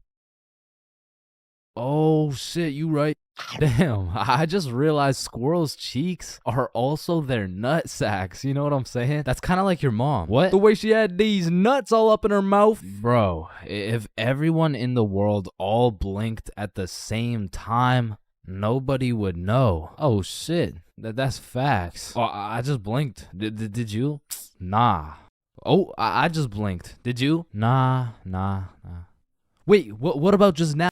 Yo, which of these buildings do you think has the most stories? Oh, it's gotta be that one, bro. That's massive. Nah, this one's even taller. Oh, it's this one for sure. No, it's this one. No, that shit's library? Tiny. Think about it. Oh, the story.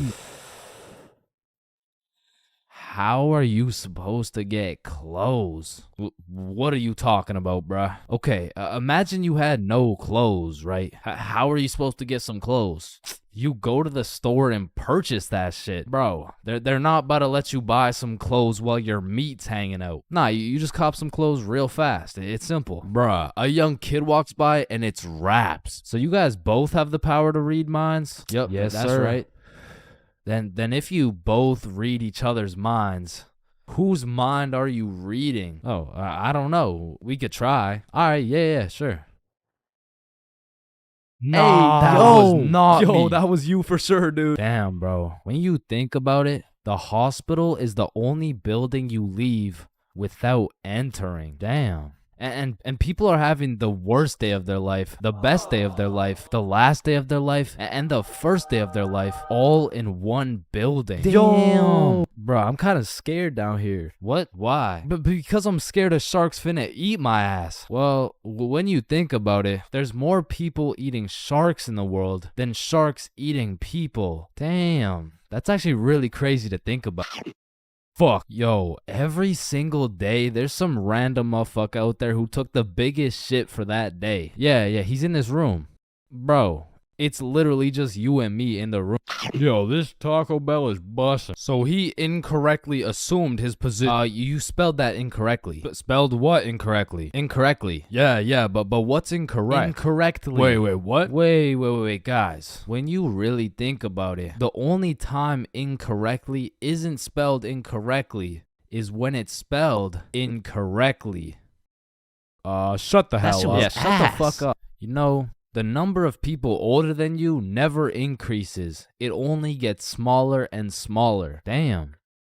What? It just got smaller. Yo, pizza's here. Shit, I got the munchies. I'm about to fuck this shit up. Wait, I ordered a mushroom pizza. Why'd they give us cheese? Hey, any pizza can be a mushroom pizza if you're patient enough. Damn, I guess you're right.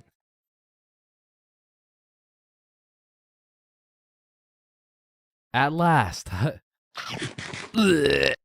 Damn, you know what I just realized? What? A pregnant woman swimming is pretty much a submarine. Are you just always this high, bruh? Yo, did you boys know your last name comes from what your ancestor used to do back in the day? Oh shit, mine's Baker. Yo, mine's Carpenter. Oh, mine's Smith for blacksmith.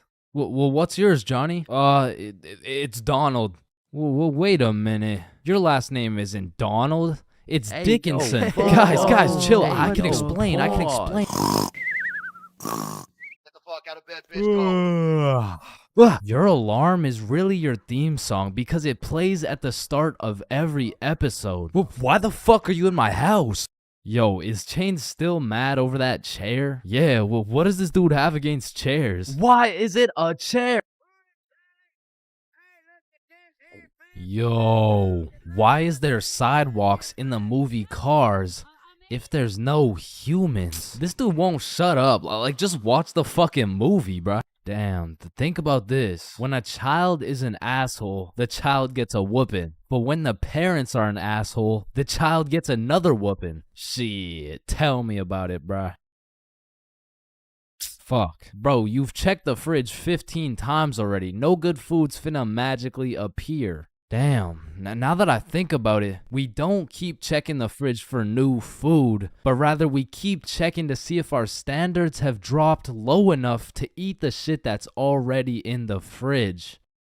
So we got Mercury, Venus, and then here's Earth.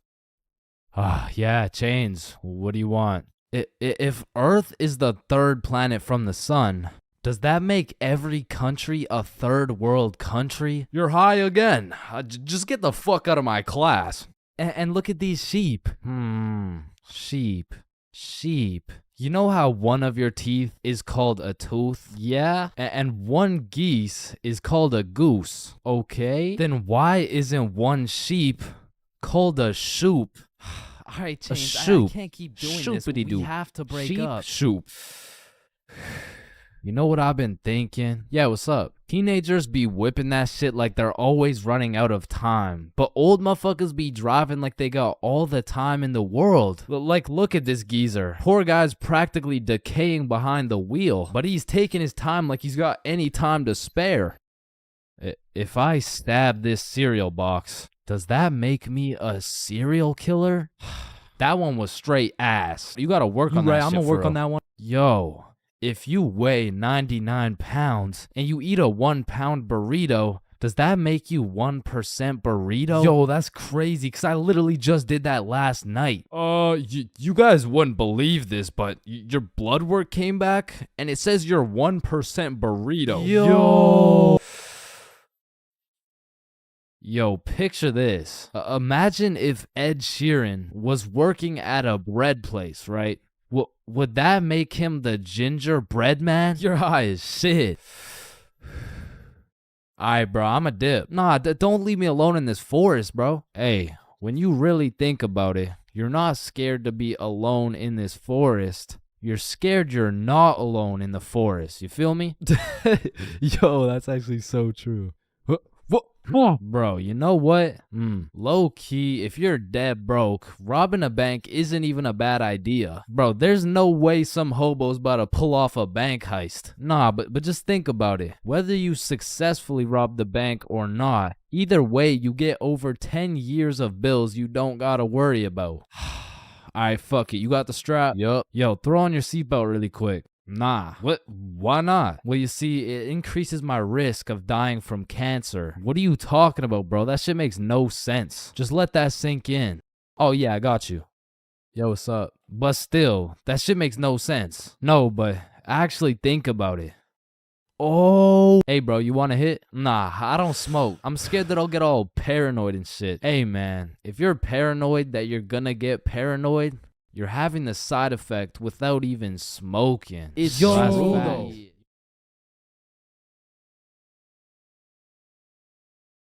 If you saw this video, you would know my very first time drinking, I got both high and drunk at the same time. But my first time being drunk takes place back when I was like 14 or 15. And this story takes place at my grandma's crib. No, listen, I know that sounds bad, but like, I mean, it's pretty bad. So the story starts with me and my brother pulling up to the family function. And right off the bat, we notice the chill cousins are nowhere to be seen. So instantly we can tell it's gonna be a long night of engaging in conversations about school, sports, my lack of ability to pull bitches. And about 5 minutes after arriving, you know, I'm just doing some good old small talk. Oh, hey bud, how's school going? Oh, you know, it's going. And how's sports going? Yeah, the sports are good. Nice. So the weather lately, huh? And then after about 20 minutes, me and my brother are just getting our shit flamed by every member of the family. No wonder you can't get a girlfriend. You're ugly as shit. Damn, that was just mean. And don't get me started on you. You had a 3-year head start and still can't get any bitches. And honestly, we just can't say anything back because last time I tried, man, still no girlfriend. That's brutal. Not as brutal as your third divorce, am I right? Guys, so instead of flaming the living shit out of this grown man in front of his mom, I decided to be the bigger man. I just laughed that shit off and then got the fuck out of there before they brought up my school grades. So as my brother and I sit down in a different room, I'm just in agony thinking about how everything this dude flamed me for was actually true. But my brother, on the other hand, he was whipping up some devious plan. Yo, Chains, follow me. Oh, okay. So we walk down to the basement. So what are we doing in the basement? He opens a cupboard full of alcohol. Bro just cracks the seal on some vodka and starts downing that shit. Now, usually I would know this is a bad idea. But to be honest, I just got done getting my entire existence shit on by my own family. So I'm really just trying to drink my pain away at this point. I mean, we were passing that bottle drinking like rent was due and the wife was taking the kids. So with that being said, we got a little hammered. And keep in mind, this was my first time being drunk. So as soon as I stood up, I ate shit. It was like I had to relearn the controls of life. But we had to get out of the basement or else we'd look suspicious. So our drunk asses plug walked our way up the stairs. But we were trying to act as casual as possible. So we sit back down with the rest of the family like we didn't just down a bottle of vodka. And me and my bro were just sitting there looking at each other trying not to laugh. But the next thing I knew, this dude, Uncle Jerry, was back on my ass. Hey, look, Dumb and Dumber are back. And at this point, I'm using every bone in my body not to end this man's whole career. Man, whose gene is it that made you so damn hideous? Don't do it, bro. Don't do it, bro. And I really didn't want to do him like that, but the vodka took control. It was your hideous gene, Gerald. But at least I didn't get the same gene that has you 5'2" and balding. Like, I can't tell if you're going through puberty or a midlife crisis. And shit, I didn't stop there. And Joe, I want to hear you talking. You're built like Baymax from Big Hero 6. What the fuck is Big Hero 6? Mom, I love you. Karen, sit down. Your mac and cheese tastes like ass. And Bob, you're literally a registered sex offender. Grandma, I love you. Bernard, your hairline looks like it's social distancing from your eyebrows. And Irene, how are you 47 and still work at McDonald's and you got no drip? Come on, bro. Friendly fire. Oh shit, you're right. My bad. Needless to say, I was handing out smoke to everybody. Something in that vodka turned me to a demon. And I guess since everyone was mad at me for dissing the entire family, they never knew I was drunk as hell. But in the end, I did feel really bad for roasting my entire family tree. But ever since that day, everybody stopped flaming me, so it was worth it. Man, summer is just a beautiful season. The sun is shining, the trees are green, and you can stay out with your homies all night. And best of all, you get to sleep in till that shit gets absolutely fucked by the first day of school. And waking up to that first alarm of the school year will have you discombobulated as hell, like, Chains, square doodle mat salami mouse. What? You heard me, square doodle mat salami mouse. Wait, huh? Really? Key torch claw bosamorph. Man, what the fuck are you talking about? What the fuck? And even though getting out of bed early hurts your soul, it's absolutely necessary. You spend at least 5 minutes staring at your wall, contemplating your entire life. And if you're a real G, you laid out your toughest fit the night before, so you're low-key hyped to rock that shit to school. So you throw on your new shoes and flick up for the first day of school. And then you walk over to the establishment where you will not only pursue your educational prowess, but you may also dabble in what some call stunting on these hoes. And man, I will say, linking up with your boys on the first day of school just hits different. Like, I be reuniting with the homies like I didn't just see them 12 hours ago. And we're all happy and shit until the school bell reminds me I just got my ass locked up for another 10 months. And I don't know about y'all, but I don't think I've ever made it to my first class of the year on time. Like, it'll be 9:15 and my dumbass will still be trying to figure out how to make it to room 347 by 8:55. And walking into your first class of the year late has to be one of the most uncomfortable situations you can experience, bro. Because the teacher will be like, oh, and who are you? Oh, I'm Chains. Well, Chains, why are you late? Because the bell rang before I got here. Alright, whatever. We waited for you before we started introductions. Oh, no, you shouldn't have. Well, you're welcome. We just wanted you to feel... No, like, you really shouldn't have. Like, I don't want to do this shit. And tell me why all these teachers have been copy-pasting the same icebreaker games since preschool. Like that one where you have to start with an adjective that starts with the same letter as your name. Like, how do you have a group of legal adults in a circle, awkward as hell, talking about, hi guys, I'm Super Sarah. Hey y'all. I'm Awesome Aiden. And I'm a Marvelous Marvin. Shit, if we don't stop doing these fucking icebreakers, I'm about to joyfully jump off a cliff. And after we're done grinding out icebreakers, these teachers have the audacity to show a whole 50-slide PowerPoint all about them. Like, the fuck? This class is supposed to be the study of math, not the study of your daughter's soccer games, bro. And I'm not even gonna lie, my dumb ass will be out there taking notes, wondering how this 7-year-old's goals per game ratio is gonna help me on my trigonometry test. Then just as soon as you survive all that bullshit, you gotta go to the next class and do that shit again. And by the time you've learned half your teacher's favorite hiking spots and relationship statuses, you're relieved to hear the lunch bell, only to find out the cafeteria's serving straight ass with a side of booty for lunch. And my standards aren't even high. Like, during summer, I was on a seafood diet, as they would say. When I see food, I eat that shit. But when it comes to this cafeteria food, I could even bring myself to smell that abomination they're calling meatloaf. But even though the food was straight dookie, I won't lie, it's kind of nice being back at the lunch table freestyling with the homies. But of course, all good things must come to an end. So the bell rings and I go to depart ways with the homies. Alright, peace out, man. Yeah, see ya, bro. Oh shit, are we going the same way? Damn, yeah, I guess so. Alright, peace out for real. Yeah, see you, bro. Shit. Alright, my class is right here. Bro. Me too. Oh, shit. Let's go. Alright, class. I'm gonna be taking some attendance. Correct me if I get your name wrong. Jason. Here. Billy. Yo. Megan. Present. Chains. Here. Charlie. That's me. Bob. No fucking way. Is there any Bobs in the room? Yo, do you hear that? Is that intro music? Does anyone here know a bar?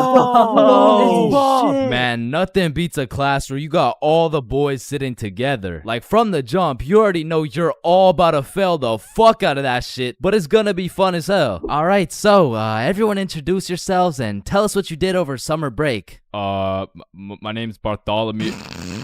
My name's Bartholomew, and I'm not gonna lie to you guys, I had a pretty rough summer. I mean, I crashed my car, my girlfriend broke up with me, someone robbed my house, my grandma got jumped the other day. No, bro, not the grandma. You three in the back. Disrespectful. And what's crazy about the first day of the school year is how these teachers will act all nice, talking about, it's so lovely to see all your beautiful faces, and it's also nice to see you, Aiden. Wait, what the fuck? We're gonna have an amazing, fun year, and guess what? There's no homework today. Knowing damn well they're about to make up for it with twice as much homework tomorrow. Like, they'll for real be handing out kindergarten-ass coloring sheets the first day, and then tomorrow you're getting your ass whooped by some calculus worksheets. And I didn't even talk about the motherfuckers you'll be seeing in the halls on the first day. Like, I don't know what these dudes be going through in those 2 months, but motherfuckers be going from Arthur Kennedy to AK real fast, bro. Oh shit, is that you, Arthur? Oh, gee, don't be dropping the government name like that. Government name? But that's just your first name. Hey, fam, it's AK. Aye, man. What you been up to, bro? Hey, fam, I'm trapping, trying to make it out of the mud, you know? The mud? You live in a gated community. Oh, shit, that's the ops right there, fam. Get down. The ops? That's just fucking Edward. Or the way these new freshmen be walking like they're scared a senior's gonna slap the books out of their hands and take their Fortnite V-Bucks gift card. Like, bro, you freshmen are worried about the wrong V-card. Like, I don't know why, but the day these kids go from sophomore to seniors, they instantly decide to pull an EDP. Like, bro, you're 18 and she's fresh out of middle school. That's a whole crime. But that's not the only crime motherfuckers be committing on the first day of school. Some dudes be pulling up to school with the most atrocious fits known to man. Like, there's no fucking way you laid out this ramen noodle chicken soup ass fit the night before, slept on it, then woke up and thought, oh yeah, the hoes are gonna love this one. Like, I'm not gonna lie, you could never catch me wearing the types of fit these motherfuckers be wearing, bro. Like, that shit should have never made it out the closet. Like, I don't condone bullying, but all I'ma say is, your actions have consequences, bro. Speaking of consequences, every year it seems like the rules teachers tell you on the first day keep getting more strict. Like, you'll be walking into the first class of the year all jolly and shit. All of a sudden you're getting your shit smacked by the longest list of class rules you've ever seen. Hey class, I'm super excited to have you. We're gonna have so much fun this year, but first, I'm gonna go over some of the class rules. Okay, so there will be no negativity, no phones, no food, no talking when I'm talking. Actually, no talking ever, no laughing, no smiling, breathe as quiet as possible, no washroom breaks, and last but not least, no having fun. So yeah, guys, like I said, I think we're gonna have a lot of fun this year. And just like that, man, summer's over and you're back to school. It's possibly one of the worst times of the year. Like, do you really think it's a coincidence that when school starts up, the sun just starts hiding and the leaves start dying? You see what I'm implying? But I will say, one day you might just look back on these times as the good old days and you might just start crying. She get wicked. Yeah. Oh Yo. shit. Ooh. Damn. That's why you don't mess with me. Yo, I'm chill. Jordan Johnson. Mr. Johnson, why did you beat Kyle's ass? Mr. Principal, I never touched Kyle. In fact, I've never seen this kid my entire life. How do you presume he received a concussion, 2 broken ribs, a black eye, a broken nose, and a dislocated shoulder? I mean, he must have fallen down the stairs or something. Okay, Mr. Johnson, how do you explain this? That's why you don't mess with me. I'm Jordan Johnson. But I mean, you got the wrong Jordan Johnson. Then, what happened to your knuckles there? Shit, these ain't even my knuckles. Listen, I am not one to condone violence, but I'm not gonna lie. School fights are a major part of the high school experience. I mean, there's something about a good old school brawl that just boosts students' morale. Like, there is nothing that gets you through the rest of the day like some kid getting his ass beat in front of the entire school. And truthfully, it's just a community building experience because it gives everyone something to talk about. Yo, did you see the fight? Yeah, bro, Kyle got his shit rocked. Wait, are you guys talking about the fight? Yeah, bro. Man, Kyle got fucked up, dude. Overall, in school fights, everyone wins. Like, the fighter gets some respect and the crowd gets some entertainment. It's a win-win. What about me? But tell me why when a fight breaks out, the entire school will be recording, but not one person can get a good video. It's like when a fight breaks out, every motherfucker recording starts having severe hand spasms. I mean, as the person recording the fight, you literally have one job: to record the fight. Damn, I just missed it. What happened? Oh, well, lucky for you, I recorded the entire thing from start to finish on my brand new Samsung. Check it out.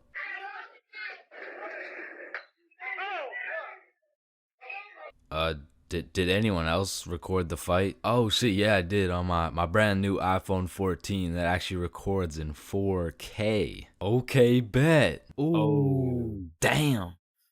Let's go, JJ.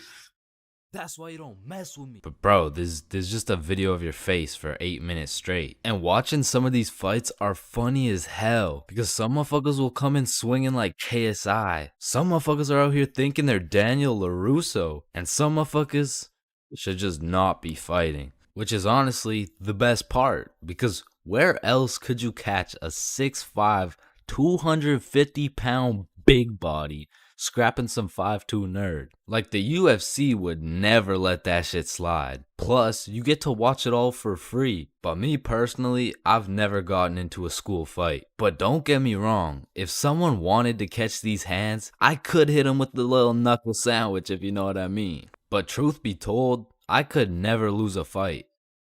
Not because I know how to fight, but because for Bob, shit was on sight. And trust me, you don't fuck with Bob. Bob's got a better record than Floyd Mayweather. And I even heard one time he got into a little altercation with Mike Tyson.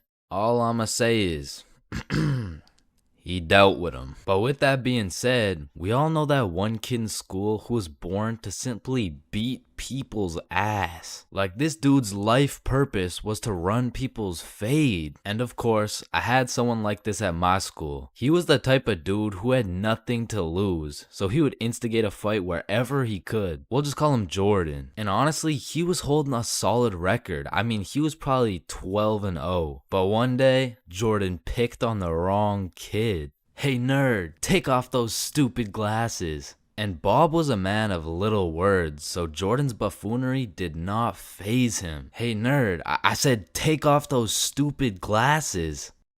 Hey, stop ignoring me.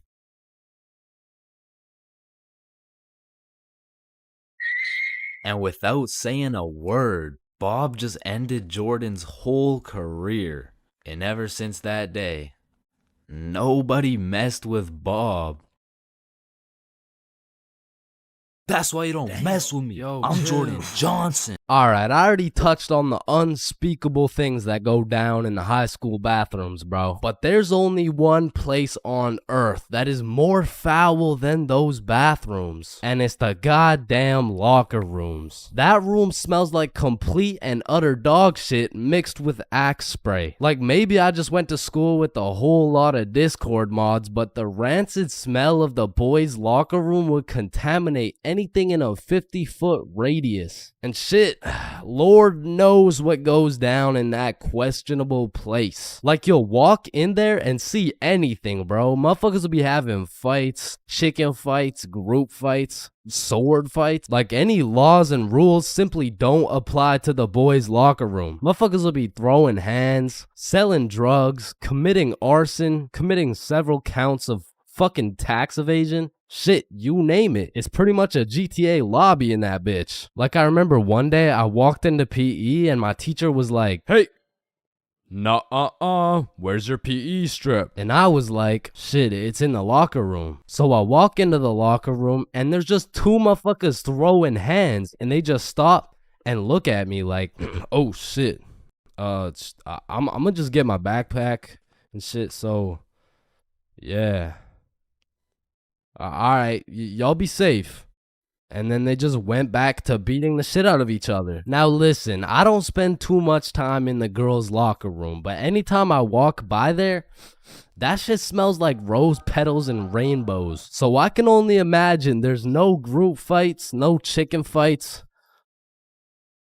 Hopefully no fucking sword fights. And bro, you deadass can't leave shit in the locker room. Like if you leave anything not locked up, it's gone. These kids are ruthless, bro. They're snatching your wallet, your phone, your clothes. Shit, they're taking your PB&J sandwich. And the thing is, if you want your PB&J back, you're gonna have to get it back in blood because there's no laws in the locker room. See, if someone snatched my sandwich in math class, I'm turning into 6'9", bro. Mr. Cumminson, Jordan Johnson here, who lives on 123 Stickman Drive, postal code STK53Z, just stole my peanut butter and jelly sandwich my mom made me, so I'm gonna need his ass suspended. But if you try to tell a teacher about anything that happened in the locker rooms, they don't give a fuck. Mr. Principal, Jordan Johnson just stabbed me and stole my backpack, my phone, my wallet, and my ID. Damn, I'm sorry to hear that. Where did this happen? It was in the locker room after PE. Oh, you said the locker room? You're just gonna have to get it back in blood. Back in blood? What are you talking about? Yeah. I'm not gonna lie. The way you're snitching right now, you kind of look like a bitch. But yo, one time me, Billy, and Bob were coming back to the locker room after some good old dodgeballing.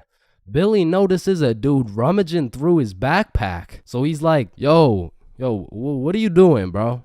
But when he turned around, Billy was bamboozled to find out the kid rummaging through his bag, he was special. And there was just this moment of silence. Yo, am I supposed to like beat his ass right now? Or bruh, I'm sure he didn't take anything. Just politely ask for your bag back. All right, yeah. Oh, hey man, can I get my bag back, please? And the kid just hugged Billy, and then he left. And I'm still confused to this day. But I'm gonna be honest, locker rooms weren't all that bad. Cause sometimes you'd walk in that hole and they would just be throwing a party. Now it still smells like ass, and there was literally no females, but it was still kind of lit. Like you'd walk in there and it would transform into the club.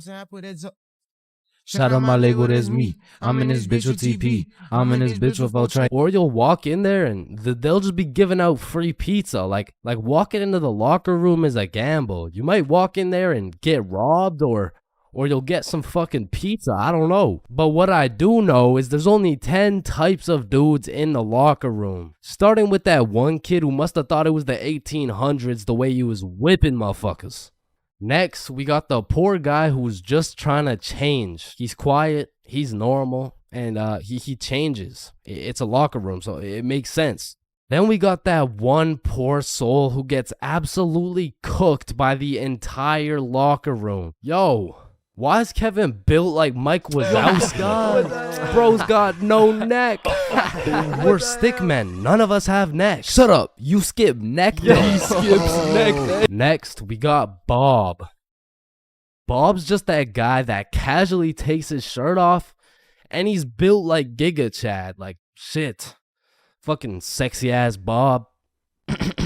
And I don't know why, but there was always that one guy who thought it was a good idea to just whip his nuts out. Unprovoked, uncalled for, completely out of pocket. Like, what do you look like with your nuts out in a room with 30 half-naked sweaty dudes? Like, personally in that situation, I'm keeping my balls in my boxers. Thank you very much. And bro, tell me why there was always one kid who was just dousing himself in Axe spray. And it's always the mustiest motherfucker doing it too. Like, who's gonna tell him that Axe spray doesn't replace taking showers, bruh? And I don't know about your locker room, but for mine, there was always a dude eating. Like, out of all the places on earth, why are you eating in the locker room? Like, for some reason, there's something about eating around a bunch of dudes in their boxers that just doesn't sit right with me. I mean, simply by bringing that sandwich into the locker room makes it contaminated. That sandwich will be tasting like wet dog and Axe spray. And next,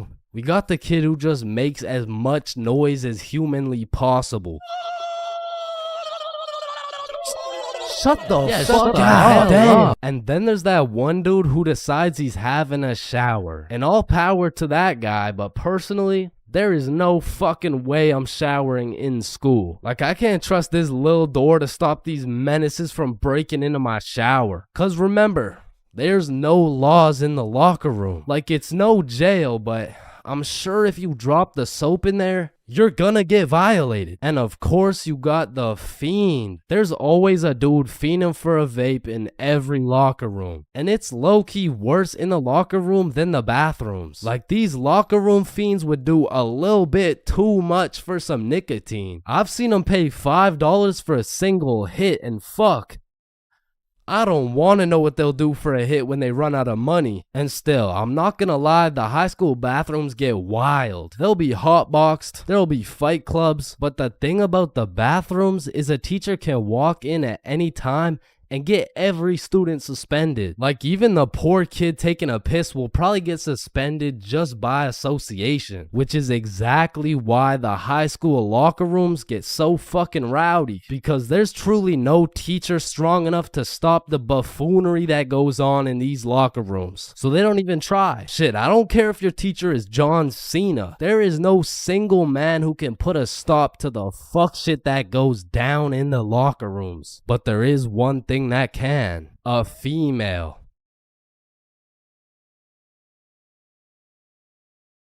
Being absolutely faded in math class is one thing, but pulling up to school while you're hammered, wasted, absolutely plastered is simply a different ball game. Cause there's lots of people who can properly utilize that Mary Jane on a daily basis. For example, tattoo artists. In fact, I feel like majority of tattoo artists would say, it helps me work better, dude. And I would happily trust this man to do his best work knowing he's baked as shit. However, if this dude was wasted, it's a little bit of a different story. Alrighty, dude. All done. Yo, I asked for a rose, bro.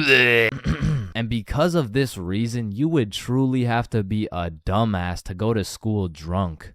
Chains, but the title of the video says going to school drunk. I did, bro. I went to school drunk, but listen, it was no ordinary day at school. No. In fact, I didn't even go in the day at all. I went drunk to the school dance. Meaning this story takes place when the boys and I were in grade 11. It was a Thursday night, the night of winter ball. And as the boys and I were getting ready, you know, looking like some distinguished young gentlemen, I had realized, damn, none of us have any girls to take to the dance. Fuck, you're right. That means we're gonna have to ask a girl to dance, bro. What? You mean like talk to them? Yeah, if only we knew someone with a bigger roster than a cheerleading team. Someone with more hoes than a shed. Someone who pulls more tens than EDP. It's Bob. So me and Billy started analyzing Bob. Like how does he pull so many girls, bro? Is it the jawline? I don't know. What about the silky smooth clear skin? Maybe. Or is it those succulent luscious kissable lips? It's the glasses. Yeah, the glasses. Yeah. So we stole Bob's entire flow in the hopes this would put an end to my drought of bitches. So we check ourselves out in the mirror and then we hop into Billy's whip. We throw on some Rihanna to get us hyped, and before we knew it, we had arrived at school. Now, to really paint the picture, it was a Thursday at 8 p.m. And on this Thursday at 8 p.m., Billy pops his trunk to pull out 2 bottles of vodka. Now, if you were unaware, it was currently a Thursday at 8 p.m. on a school night, and we were headed into our school. Now, logically, I should have simply denied the alcohol, but I'ma keep it a buck. The whole idea of walking up to a girl girl and asking her to dance was really giving me the heebie-jeebies. I mean, my palms were sweaty, my knees were weak, and arms were heavy. So I took a big old chug of that liquid courage in order to ease the nerves a little bit. And shit, Billy must have been feeling the same way because Billy was down in that shit like it was water. And right after we consumed enough alcohol to kill a baby elephant, I got a notification on my phone. Oh shit, I got an email. Oh, it's from the school. It says, if you come to the winter ball under the influence of alcohol or any drug, you will face suspension and will lose your right to walk across the stage for graduation. Fuck. Okay, listen, if we can get into the dance before this shit hits, we're chilling. All right, we got this. So we walk into the school looking fresh as hell, but then I notice a fat line of students, and this line led to a security check to get into the dance. Fuck, that's not good. Nah, we're chilling. I still don't even feel anything. What about you? Yeah, same. We're good. And just as we came to the consensus that we were good, the principal starts walking down the line in our direction. Fuck, act cool. We're good. Act cool. Whew. That was close. You three, over here. Shit, fuck, shit. Do you guys know why I called you over here? Nah. Nope. I smelled alcohol the moment I walked past you three. Now, I don't know if it was one of you or all of you, but you know the consequences of showing up under the influence, right? Yeah, we do. And tell me, is it or is it not suspicious that all three of you guys showed up with glasses on? Nah, we just thought it looked suspicious. Take them off. Damn. Yes, sir. And although I downed a sizable amount of vodka, it still hadn't kicked in yet. Now, I didn't want to do this to you guys, but look at my finger. This motherfucker starts waving around his magic finger in Billy's face with a flashlight to somehow see if he's drunk. Now, I don't know what the plan was, but I was fucking scared. Okay, he's not bad. Oh, okay, he's good. Now let's see here. And just as this motherfucker puts his finger in my face, that vodka hits, bro. I'm using all the strength I got to keep my balance while I'm getting blinded by this flashlight. Let me try that again. I got a little feeling you guys drank, but it hasn't fully kicked in yet. I'll check up on you in a little bit. Yeah, that's good. Yeah. So we get to security and they make sure to pat us down. A little bit too good, but before we knew it, we were at the dance. And just like that, I saw my opportunity and I put that liquid courage to use. And you know, I'm very articulate when it comes to words, so I ask, "Hi, how are you?" "Oh, hey, I'm good." So I wanted to ask you, like, you know, we're at the dance and I saw you, so I walked over here. Here we are, you know what I mean? So like, do you want to dance?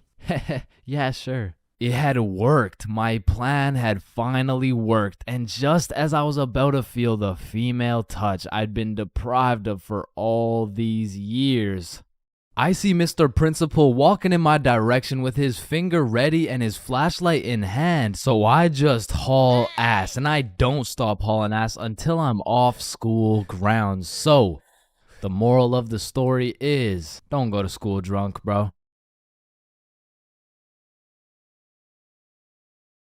All right, listen, I'm creating something I like to call the internet. Yo, what does it do? On the internet, people are going to be able to search up literally any question they have. They're going to be able to watch videos for educational purposes.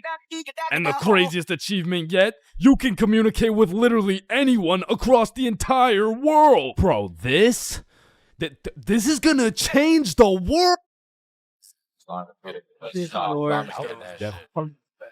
Bro, I'm not gonna lie, the internet is 100% one of the greatest inventions of all time. Like, that shit's up there with the light bulb, the airplane, the testacuzzi. Like, they're all groundbreaking inventions, but the internet just has to be number one, bro. Like, imagine telling a caveman you had a magical box where you could make anything pop up in 2 seconds. Yo, Caveman Dave, I got a magical box where you can make anything pop up in 2 seconds. Oh, shit, cool. Do you know her or something? No, Dave, get the fuck. Now, Caveman Dave absolutely dicking down the computer monitor seems stupid, barbaric, uncivilized. You know, like who's gonna tell bro they're just pixels on a screen? Am I right? Facts. Yo, Caveman Dave is a dumbass. Facts. Yeah, nah. Don't let me see your search history. You know, we don't gotta do all that. You know, oh, okay. Monstrous KFC mukbang. I like KFC. Fat motherfuckers eating a lot of food. I was hungry. Yo, big butt booty Latina oiled up, shaking that diggity dump truck dog. What are you searching? Okay, listen, like my finger slipped. Yeah, bro. 2025 is the weirdest time to have access to the internet, and that's just cause everybody has that shit. Like I got it, you got it, my grandma's got it, Kanye's got it. Man, you and your grandma. Kanye still got it. And I fucking hate so everything, and I'm done. Okay, yeah, well, not anymore, but I don't know if it's just me, but recently the internet has been getting more and more out of pocket, bro. Like, I'll be having a fantastic day, just chilling, until I pull up Instagram and see some shit talking about, imagine your car declines at the abortion clinic and the doctor start nutting in you. Yeah, this motherfucker's never getting a job, bro. Like, his digital footprint's up there with fucking Kanye, bro. Oh, hell nah.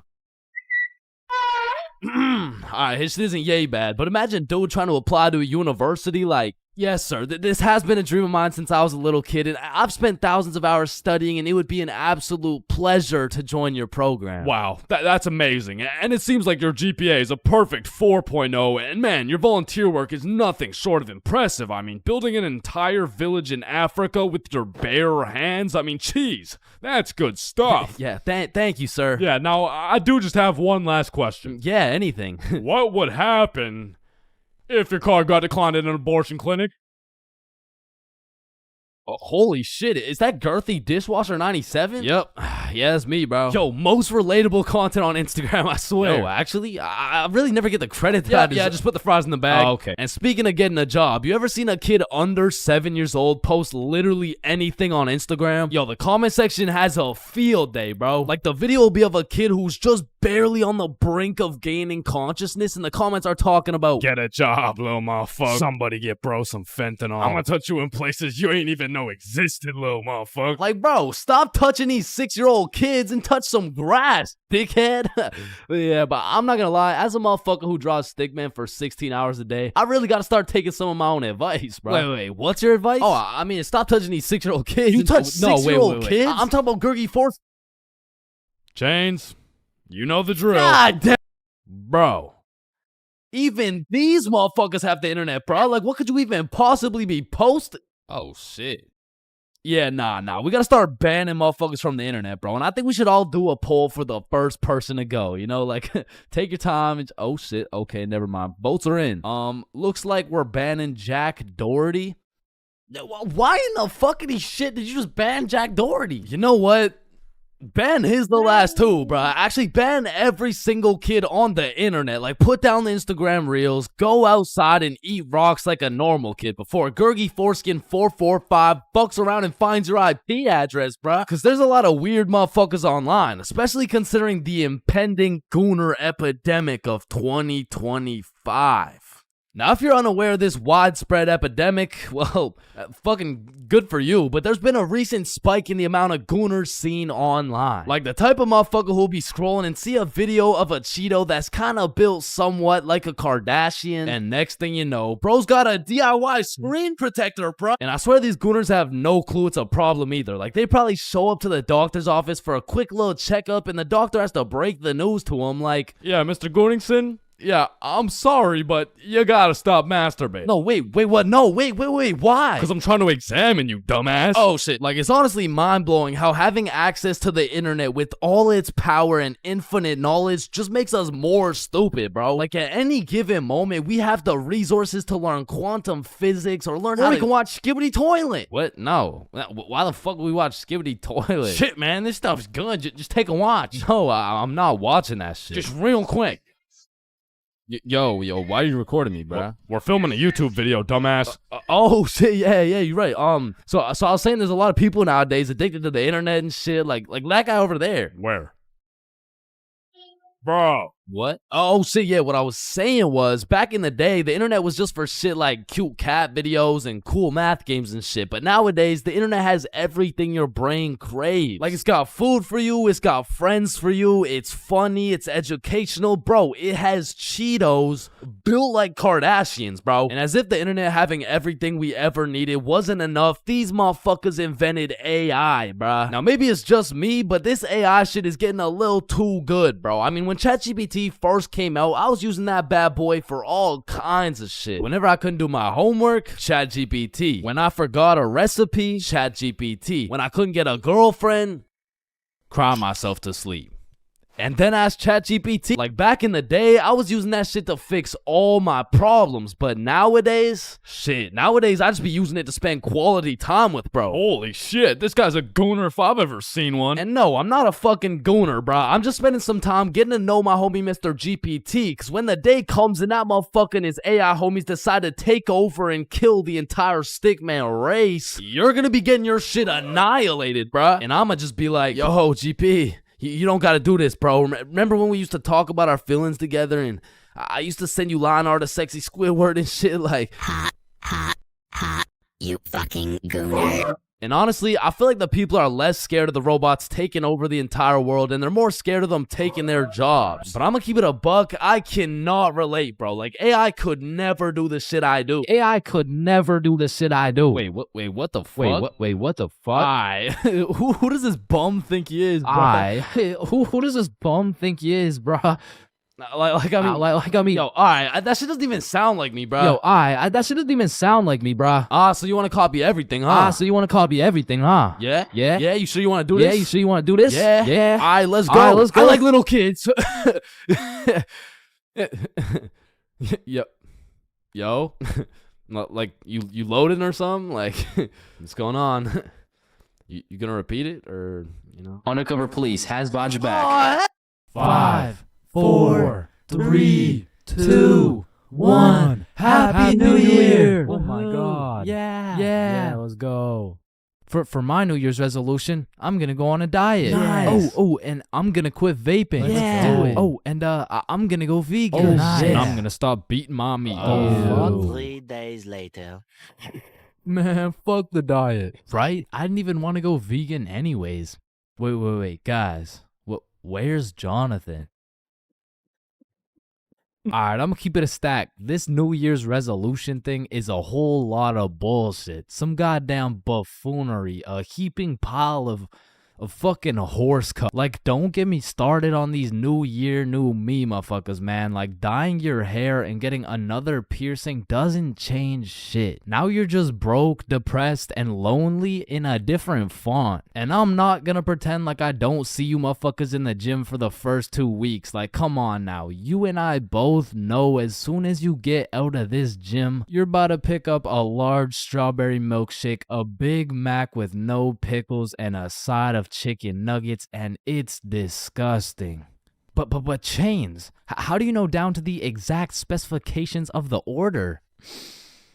'Cause shit, I'm about to get the same damn thing. Because the devastating truth is, a new year doesn't change jack shit. And if you're watching this in 2022, I'm really not trying to kill the hopes and dreams of 2023, but let's be honest. If you really wanted to be jacked, you would start working out, bro. Like, I hate to be the bearer of bad news, but the Earth orbiting the sun one more time isn't gonna get you any bitches, bro. 'Cause trust me, I would know. Now, as a stick man like myself, I can't fuck with New Year's resolutions because it's always the same shit. Like, 3, 2, 1, Happy New Year's. Oh, hey man, Happy New Year's. Well, what's your New Year's resolution? Oh, it's 1080p. What about you? Oh yeah, same. But did you see Ethan, bro? Nah, what's his? Yo, he's got 4K. Yo, what's up, dudes? Oh, look at the quality on this guy. Damn, wait, do you hear that noise? Yeah, what is that? Oh shit, it's Chains. He got 480p again. Shit. Why is it 480p again? God damn. That whole New Year's resolution bit was unfunny as fuck. Like, corny as shit. Well, speaking of corny jokes, New Year's seems like the time when motherfuckers feel like it's okay to start whipping out the most overused and unfunniest jokes of all time. Hey, Chains, watch this. Happy New Year. Hey, Chains, I haven't seen you since last year. So you know how it's gonna be 2020 soon, right? Yeah, what about it? Well, I got 2020 vision. Now, I know it sounds like I'm on some bahumbug shit, but New Year's does have a lot of great things about it. Like the parties, the fireworks, the parties. And so you may be thinking, Chains, why are you like the Grinch of New Year's resolutions? Why do you hate New Year's resolutions so much? Well, the truth is, my hatred for New Year's resolutions dates way, way, way back to 2016. It was December 31st, New Year's Eve, 11:59 p.m. This was the very day when a young, hopeful Chains decided my New Year's resolution would be to acquire a girlfriend. I tried and I tried, but as 2022 comes to an end, my girlfriend remains unacquired. Bro, in life, there's so many things you can cheat on. Like, you can cheat on your diet, you can cheat on your girlfriend, you can cheat on your barber, you can cheat on your girlfriend with your barber. Shit, you can even cheat on your taxes. So compared to everything else, cheating on a little math test is not that bad. Like, compared to your taxes, you know what I'm saying? Like, oh shit. Hey, we've all cheated on our barber, but you cannot cheat on this math test. Oh shit. Damn, bro. I know we've all cheated on our girl, but you cheated on me, dog. Oh shit. Babe, I know we cheated on our taxes, but you cheated on me? Oh shit. Listen, in our entire lifespan, we've all cheated on something. Whether it's a game of Uno, your girlfriend, or your other girlfriend, it's usually not worth it, because congratulations, bro, you won the game of Uno, but now you have to look yourself in the mirror knowing you're a cheater and a liar that has 3 Uno cards up his ass. But when it comes to school tests, cheating is 100% worth it, bro. And I'm not condoning cheating at all, but let's just think about this logically. Like why are we at school in the first place? We're at school to learn things and skills that we can use in real life. Now, are we really using trigonometry in real life? Well, effectively, this depends on what career. Hell nah, bro. It was a rhetorical question. We are not using trigonometry. But you know what we will use? Creative thinking, communication, social awareness, logic, and reasoning, and most definitely our fucking phones. All 5 of which are strongly developed through the act of cheating on a school test. And on top of becoming a better human, better grades, it's the ultimate win-win. Your teacher feels like they did a good job teaching, your parents think they didn't raise a dumbass, and if you're good enough at cheating, you might just fuck around and get into Harvard. But once again, I am not condoning cheating, you know, just throwing that out there, you know. But yeah, as I was saying, you shouldn't cheat, right? Like it's bad. Cheating is not good, but you do know what they say. If you're not cheating, you're not trying. Facts. Yeah. Wait, no. What? So if cheating in school is so valid, why doesn't everyone do it? And that's because if you get caught, let me tell you, bro. This story takes place in grade 9 when me, Bob, and Billy were some straight freshmen, bro. And coming into high school, you get your shit absolutely clapped by double the workload. But lucky for me, Bob and Billy were both in my math class, which meant we had triple the studying power. But we also had triple the fucking around power, and we used that shit to its maximum capacity, bro. But you know what they say, the more you fuck around, the more you find out. And when we got our first test back, shit, we found out. We found out we're a bunch of dumbasses who were about to fail grade 9 math, and we couldn't let that shit happen. So for the next test, we studied extremely hard.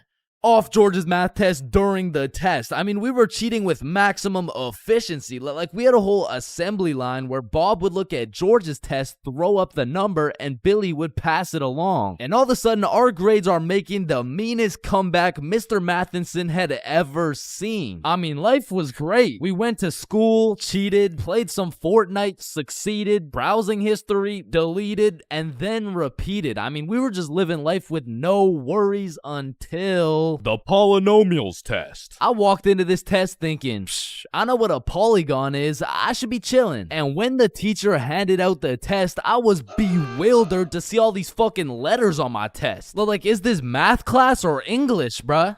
Yeah. I think I got the wrong sheet. Huh? No, that's the right test. Well, what's the deal with this? I mean, that's just polynomials. Dog, I can name every single polygon, but who the fuck wrote Elon Musk's son name on my goddamn math question? Yeah, Chains. That's what we call a variable. It's called a variable. Yeah, I know. I know that, and I knew it before you said it too, cause we learned about it in class. Yeah, right. Now, this would have been extremely bad if we didn't have the ultimate method we like to call George. Because George was one of those dudes who loved studying. Like, he'd wake up and go to school, then come home and study till he dropped, bro. Like, if you kidnapped George's whole family and told him you'd only give them back if he answered this equation, this motherfucker would just be happy he got more homework, bro. And cause of this, we had a little deal going with George. If he let us cheat off his math test, we would teach him how to be a normal dude. We were teaching this kid how to dap someone up, how to use slang, and all I'ma say is, this motherfucker should have just stuck to math, bro. Yo, Chains, sauce me a bite, big dog. I got you. Shit, Chains, you just busted in my throat, gang. Hey, yo. George, what you just said right there sounded gay as hell.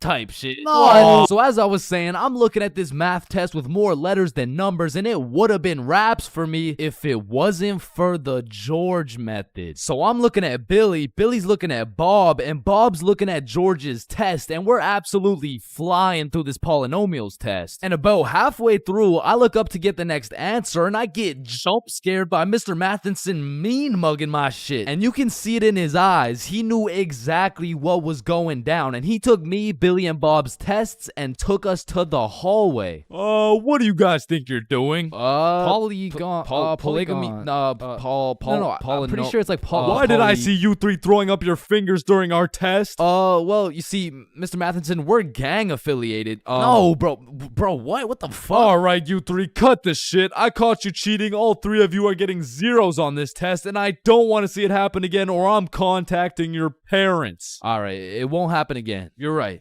We're not in a gang, by the way. Yeah, I know, buddy. Well, shit. Yo, what happened to you, Jits? Are you chilling? Bro, Mr. Matheson caught us lacking real bad. Yeah, he gave us all zeros on the test. Holy shit, it sounds like Mr. Matheson just absolutely railed you guys. No cap. Now. And all three of us proceeded to absolutely shit the bed on all of our next tests. And it was at the point where our grades were on life support and our math final was coming up. So if we didn't get our shit together for this final, our parents were about to put us on life support with that leather belt. So we put our cheating ways in the past and locked in, bro. We were focused in class, and after we went to Bob's crib and kept studying there. And then it clicked. We all finally understood polynomials. And so the next day we walked into class confidently, knowing we were equipped with hours of studying. We lock in, sit down, and then the teacher gives us our test. And as soon as we lay our eyes on that very first question of the test, we were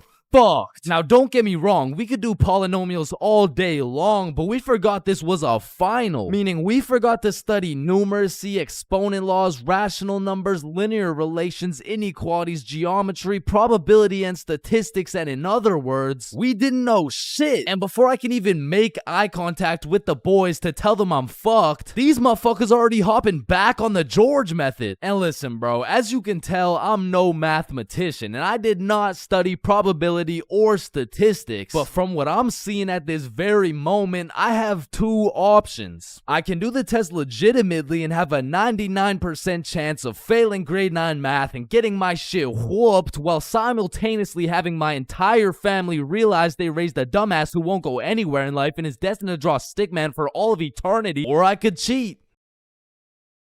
So we're out here hitting the George method, and I'm being extra careful because if we get caught lacking twice, it's complete and utter wraps for us, bro. So we're grinding out the method, then the teacher looks up, boom, we're locked in on our own tests. He puts his head down, back to the method. And there was a few times in there I thought we were cooked, but we just kept it pushing. But still, we were low-key running out of time, and I had a whole page to complete. And God bless this random ass dude's soul, because he raises his hand to ask a question, and as soon as the teacher turns his back on us, it's crunch time, bro. It's like double XP right now. Bob was out here throwing up these numbers so goddamn fast, I thought he turned Crip for a second. And then the bell went off, and we were all done, bro. We hand in our test, and then it was time to wait. A few classes go by, and then the teacher hands out our math finals alongside our report cards. And nervous as hell, we all check our report cards, and we all passed, bro. So we all go home happy as hell to show our parents our report cards and the fact that we passed. Chains, you got a 54 in math? Yup, mom, I sure did. You raised one hell of a smarty pen. Oh, fuck. But at the end of the day, even if we all got our shit whooped, maybe the real treasure is the friends we made along the way.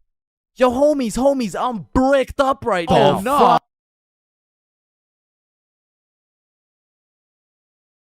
3 a.m. Once the clock strikes 3 a.m., I feel like you've given up on trying to sleep. At this point, you're going to commit to whatever you decide to do until the sun comes up. Whether you're studying for tomorrow's math test, chilling on Discord with the boys, choking the chicken, or simply sulking in those 3 a.m. thoughts, you'll pretty much find yourself doing anything but sleeping. And I don't know if it's just me, but those 3 a.m. thoughts hit different. And honestly, it's just the perfect time to go for a walk, find a nice little view, maybe light up a joint, and just think. The youngest picture of you is the oldest picture of you.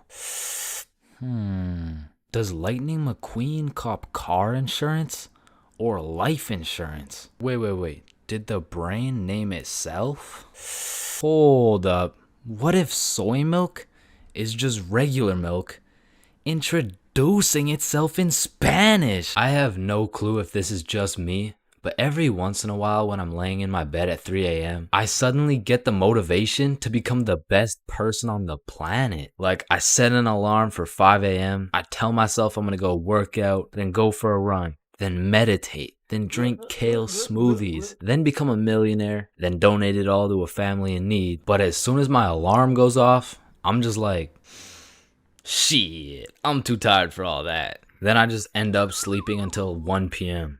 And my brain is constantly playing games with me, bro. Like, tell me why I'll be using all my strength to stay awake during the day thinking, ugh, man, I can't wait to go to sleep tonight. But when it comes time to sleep, I just can't.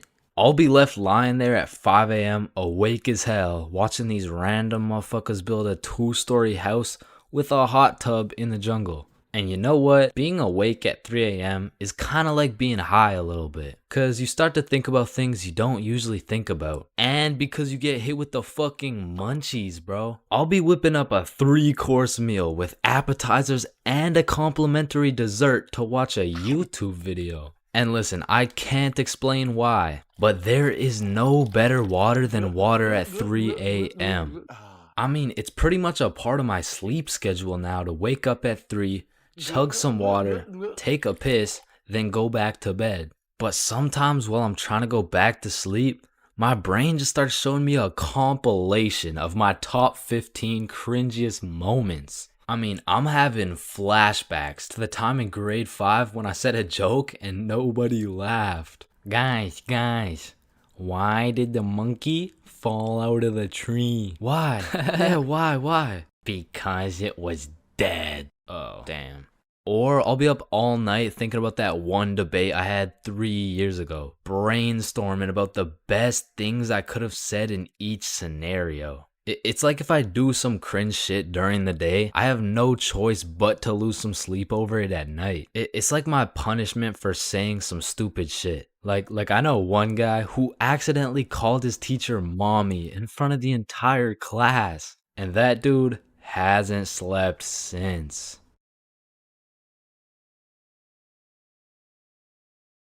We are currently facing a life-threatening epidemic that is threatening the lives of many teens around the world. Oh, what's that? Yeah. Oh, okay. It has been brought to my attention that there's a new strain let loose that is infecting more teens than ever. The strain is propylene glycol formaldehyde.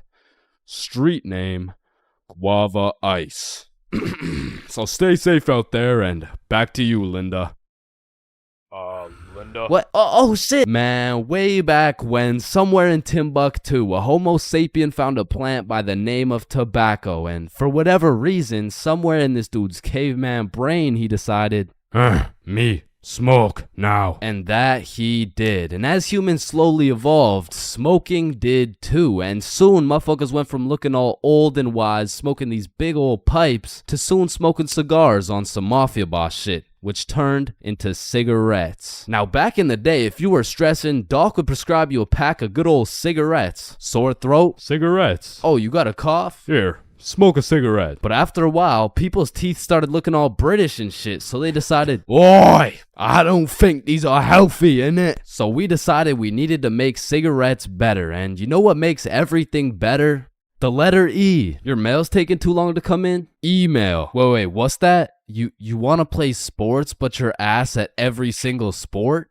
Esports. Oh, you got daddy issues? E-girl. So of course, when people realize cigarettes are killing them, E-cigarettes. man, one thing leads to another and shit. You got yourself a vaporizer Gen Y GTX box mod with 3 USB charging ports, a speaker, and a 6-inch LED touchscreen that can play Flappy Bird. Like, vaping is just getting a little too advanced, bro. Like, I remember one time I was chilling in the washroom with my homie Billy, and of course a motherfucker walks in with a vape. But this was no regular vape, no. This shit looked like a gadget straight out of fucking Star Wars. Yo, you want a hit? A hit? A hit of your iPhone? iPhone?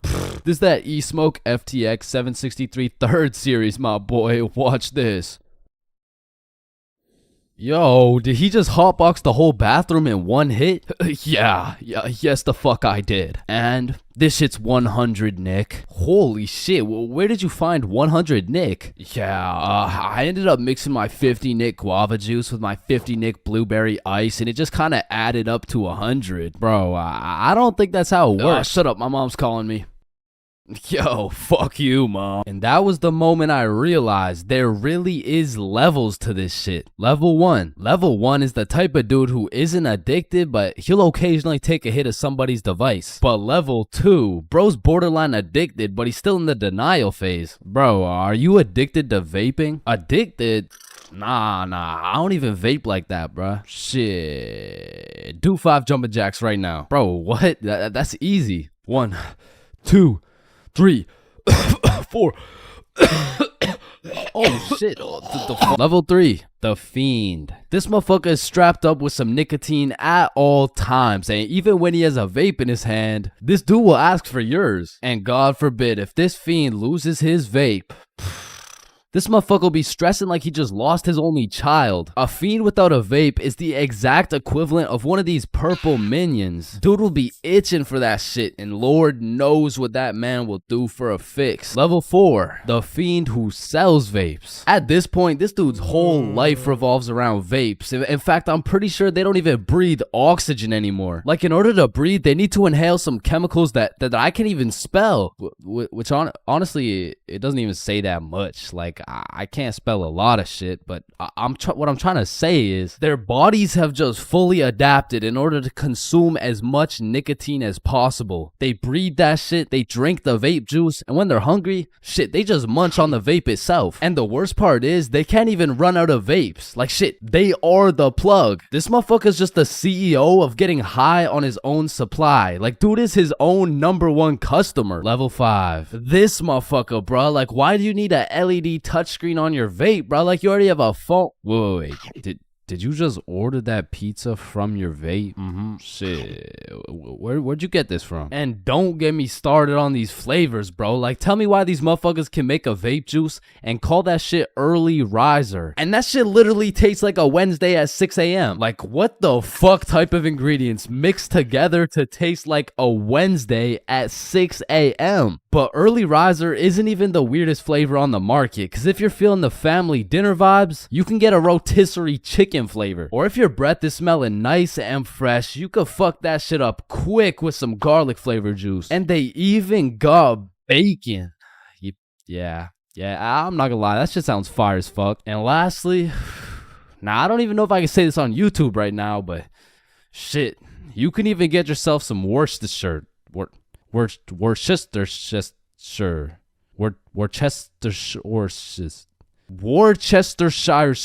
But regardless, I think we all know the home of nicotine, the eternal hot box, the communal vape sesh. It's the high school bathrooms, man. You walk into one of these joints and there's at least 15 dudes hotboxing that shit at like 10 a.m. You come in trying to take a piss and now you got a head rush. You walk over to the urinals, but it's so goddamn hotbox, you start pissing all over the walls. But shit, you can't even piss on the walls in peace, man. You got that one fiend coming over to you trying to suck your device dry, and dude's so down bad for that hit that's not the only thing he'd suck dry. And listen, you may be thinking, Chains, how do you know what you know about vaping? And that's a great question. Back in the day, I was a curious little George, man. And back in grade 7, I was chilling at my friend Becky's house. And when I walked into Becky's crib, I was nothing but an innocent, curious young man. But little did I know, I would leave Becky's crib far different than I entered. So you know, me, Bob, and Billy are posted in Becky's room, and I was sitting with Becky. So Becky asked me, have you ever hit a vape before? Hell no, I hadn't, but you know I had to play it cool around Becky, so I said, yeah.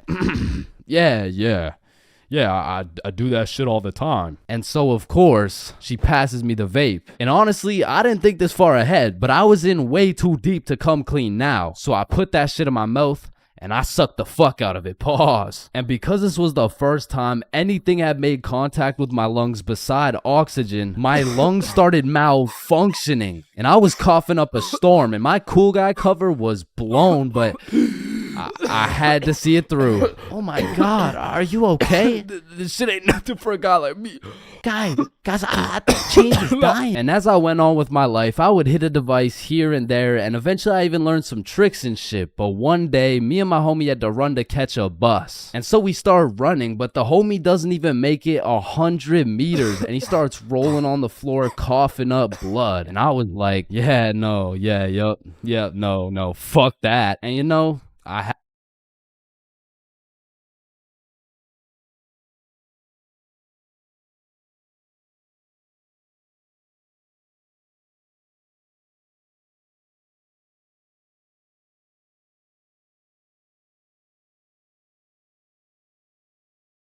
I'm not gonna lie, I think everybody wants to be cool. Like, being cool is just like it's just cool, bro. Like, there's nothing like it. And I know some of y'all are thinking, Chains, with all due respect, bro, how do you know what it's like to be cool? And my answer to that is just look at me, bro.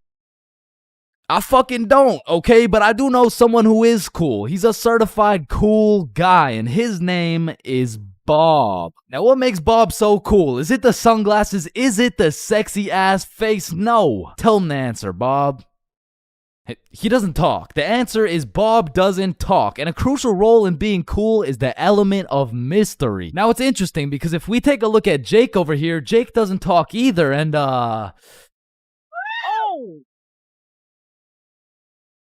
I don't think, I mean, like, me personally, you know, I don't really think Jake's that cool. So that means to be cool, you can't just stop talking. I mean, I remember one time I thought if I threw in some earbuds and stopped talking to motherfuckers, everyone would see me as some cool, mysterious guy in the shadows. And I'm not even gonna lie, I was walking through the halls feeling like Batman. I could even see the people talking about how cool I was. Come to find out, it was more like, does this kid even talk? Nah, I don't think so. Yo, what's up with this kid? I'm pretty pretty sure he's autistic or something. Because the truth is, there's a very distinct difference between Bob's silence and Jake's silence. I mean, Jake didn't talk because he would probably get his ass beat for literally anything that comes out of his mouth. But Bob, on the other hand, doesn't talk because he doesn't have to talk. Like, watch this. Oh my God, Bob. Love you, Bob. Now, just for science reasons, let's just see what happens when I do the same thing, you know? Why not? What's the worst that could happen? Hello? Can I help you? Oh my God, help. There's this creepy guy. Damn. At least she didn't. Get on the ground. Hands behind your back, buddy. Now, it's important to note that being cool is subjective. Like, for example, some people think I'm cool, you know? Like, in this big-ass world, surely there's someone out there. No, there isn't. Nobody thinks you're cool. Shut up, loser. Okay, well, what I was trying to say is you're gonna find someone cool who I don't find cool, and I'm gonna find someone cool who you don't find cool, and that just leaves us with the question, what is cool? So to answer this question, I need you to think of the coolest dude on the earth, and I'm about to guess, okay? You got it? Yeah, alright. I'm not the fucking Akinator. I'm not about to guess who you're thinking of, but I can guess with 100% accuracy who you're not thinking of, and that's Mark Zuckerberg, okay? How did I know that? Because if you think of Mark Zuckerberg as the coolest guy in the world, you're fucked, alright? Like, there's no helping you. Like, click off the video. It's wraps for you, bro. But how could Mark Zuckerberg possibly help us get cooler? I mean, look at the guy. He's practically oozing uncoolness as we speak. But that's important because if being cool is subjective, we need something objective to look at, and objectively, Zuckerberg gets no bitches. Like, let's just look at the numbers here. I mean, this guy's the CEO of Meta, but he's also the CEO of being a uncool lizard nerd guy. And if there's one thing I've learned in my studies of coolness, it's the art of minding your own goddamn business, okay? Like, let's compare George to Bob, who, let's just say, both aced the math test. Hey, Chains, what'd you get on the test? Fuck, I got like a 65%. Oh, that's really good for you. That's good for you, yeah. I actually got 100% plus the bonus question. Oh, wow, nice, bro. Billy, what'd you get on the math test? Math test? The dog. I could have swore that shit was chemistry. Nope, it was math, and I got 103%. Bob, what'd you get? God damn. 110. There was only one bonus question. That's impossible. Oh, kissy face.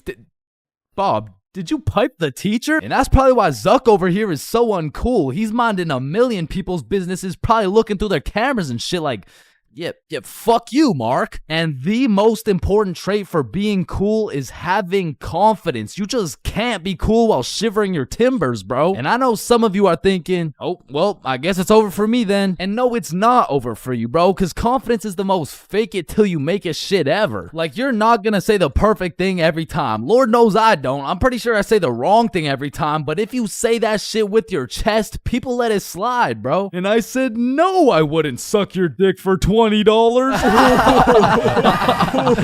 well, that makes one of us.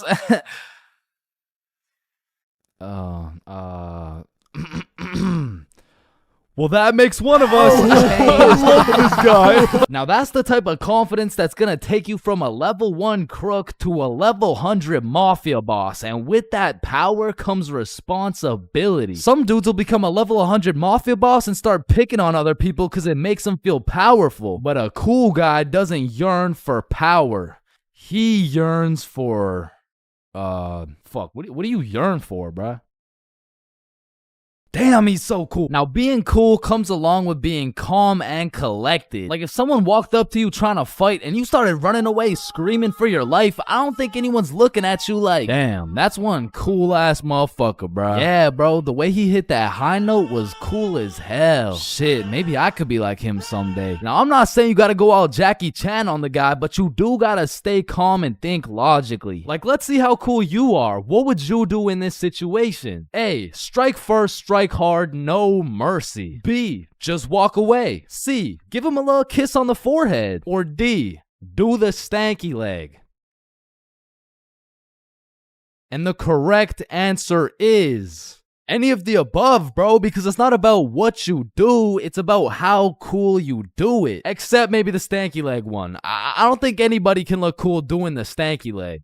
But doing any of the other options, you could look cool as hell. Like, A, strike first, strike hard. Boom, one punch knockout, that's cold. But if you throw first, miss, eat shit, not cool. B, walking away, you're cool as hell, unfazed. Unless you get jumped from behind and get your ass beat, not cool. C, give him a little kiss on the forehead, assert your dominance, you pretty much just made him your son. But if you miss, well, now you're just kissing a dude, so, yeah. Now, even though being cool is all about how you do things, there's a few things that nobody can look cool doing, like riding a scooter, chasing a bus, taking pictures with an iPad, chasing paper in the wind, using VR, washing a cucumber, waving. You look nerdy as fuck, eating a cupcake, tripping, getting out of a restaurant booth, pickleball, and literally anything to do with Starbucks. Hi, can I get a caramel ribbon crunch frappuccino with 2 extra pumps of vanilla and the You're soy? not cool, bro. What? Now let's take it back to the element of mystery for a second, because this is the step that will either have people seeing you as a cool ass dude, or they'll just assume you're shy or possibly on the spectrum, bro. Listen, you gotta talk, bro, or else people have nothing to go off of and they'll start filling in the blanks themselves. Whoa, wait, so I gotta talk to be cool? Yo, Chains, what do I say? Whatever the fuck you want, bro. Oh, wait, really? Yeah, bro, the truth is the key to being cool is being yourself. And I know that shit sounds corny, and it is, but do you think the coolest dudes on earth give a single fuck about what you think? Hell nah. They're way too busy being cool, bruh. You gotta be like a peach, man. Some people hate peaches, some people love peaches. But at the end of the day, the peach is gonna be a peach. So here, take these sunglasses, and if you haven't heard it today, you're a cool ass dude, bro.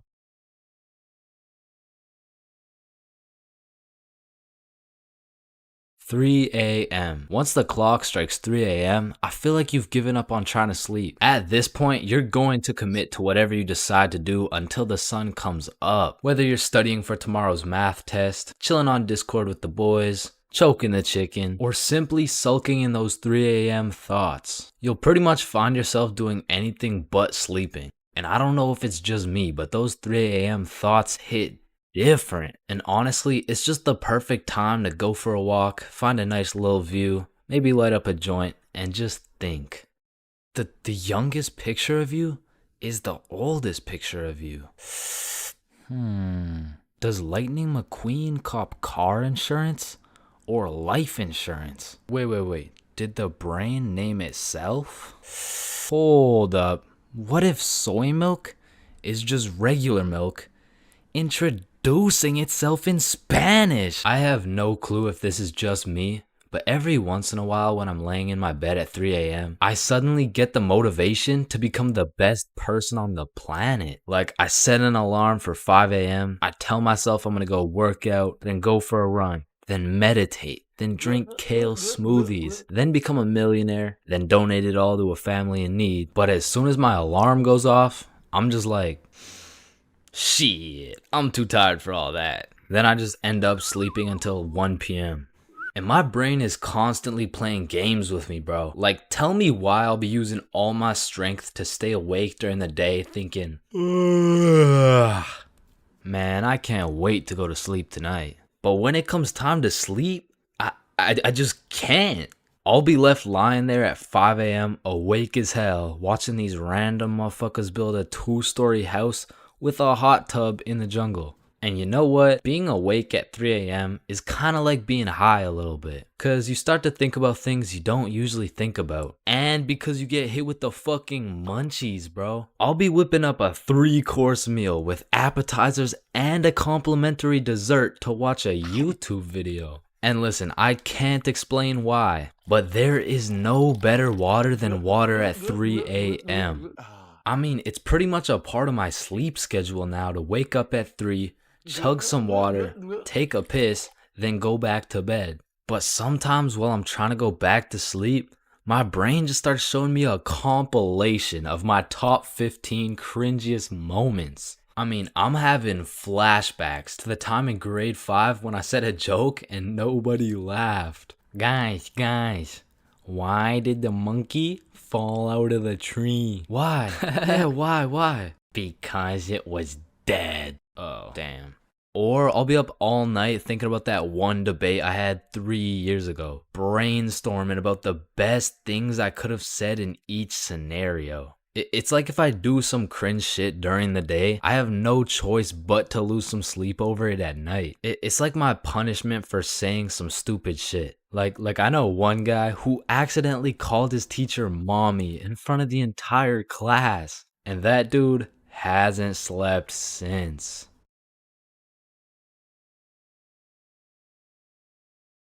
Man, way back when, there was a time when you couldn't catch anyone under the age of 30 chiefing a vape. Until one day at Vaporizer Laboratories, they were cooking up and made a flavor that would change the game forever. Cotton candy. Now this revolutionary flavor forced these grown-ass 30-year-old men to take a good look in the mirror and ask themselves, Damn, what do I look like as a grown-ass man sucking on this goddamn cotton candy stick? so they do what any responsible adult would do. They give it to their children. I mean, shit, kids love cotton candy. All of a sudden, business is booming for Vaporizer Laboratories, so they start cooking up even harder. Boom, Sour Patch Kids juice. Boom, applesauce juice. And boom, baby food juice. These babies will be sucking that shit like a soother. Kids' first words will be looking like, yo.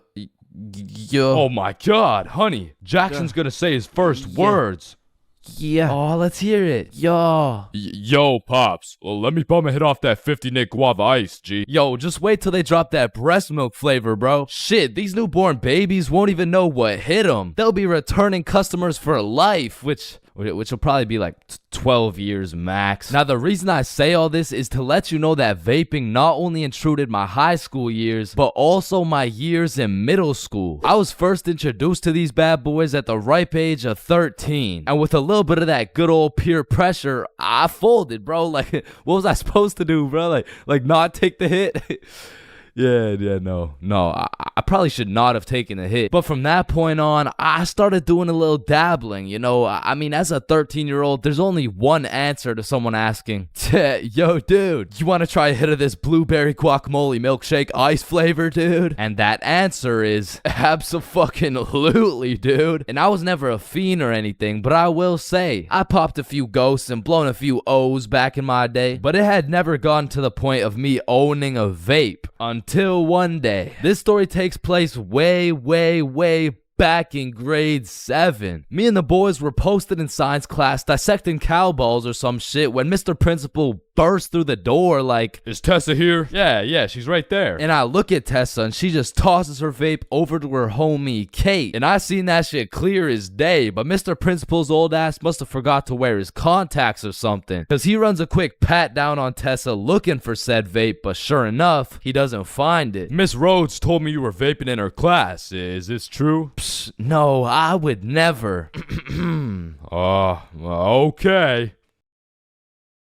And then the bell rang and everybody knew what that meant. It was nut break. Now, I don't know who the fuck decided to name our recess nut break, but I will say most of the students understood that that shit was short for nutrition break. However, some kids took it a little too literally. Weird ass school, man. But this specific nut break, you best believe me and the boys weren't busting nuts or eating nutritional foods because Billy had something else on his mind. Yo, who's got you smiling like that? Who, me? Nah. It's nobody. Yo, wait, you got a crush on Tessa? What? Tessa? Me? Yeah, I got a crush on. Yeah. Oh shit, go talk to her, bro. Talk to her. No. Bro, it's simple. She's new to the school. She's probably looking for some friends. So just walk over and introduce yourself. You're right. I'm just gonna do it. Yes, sir. Hey, did I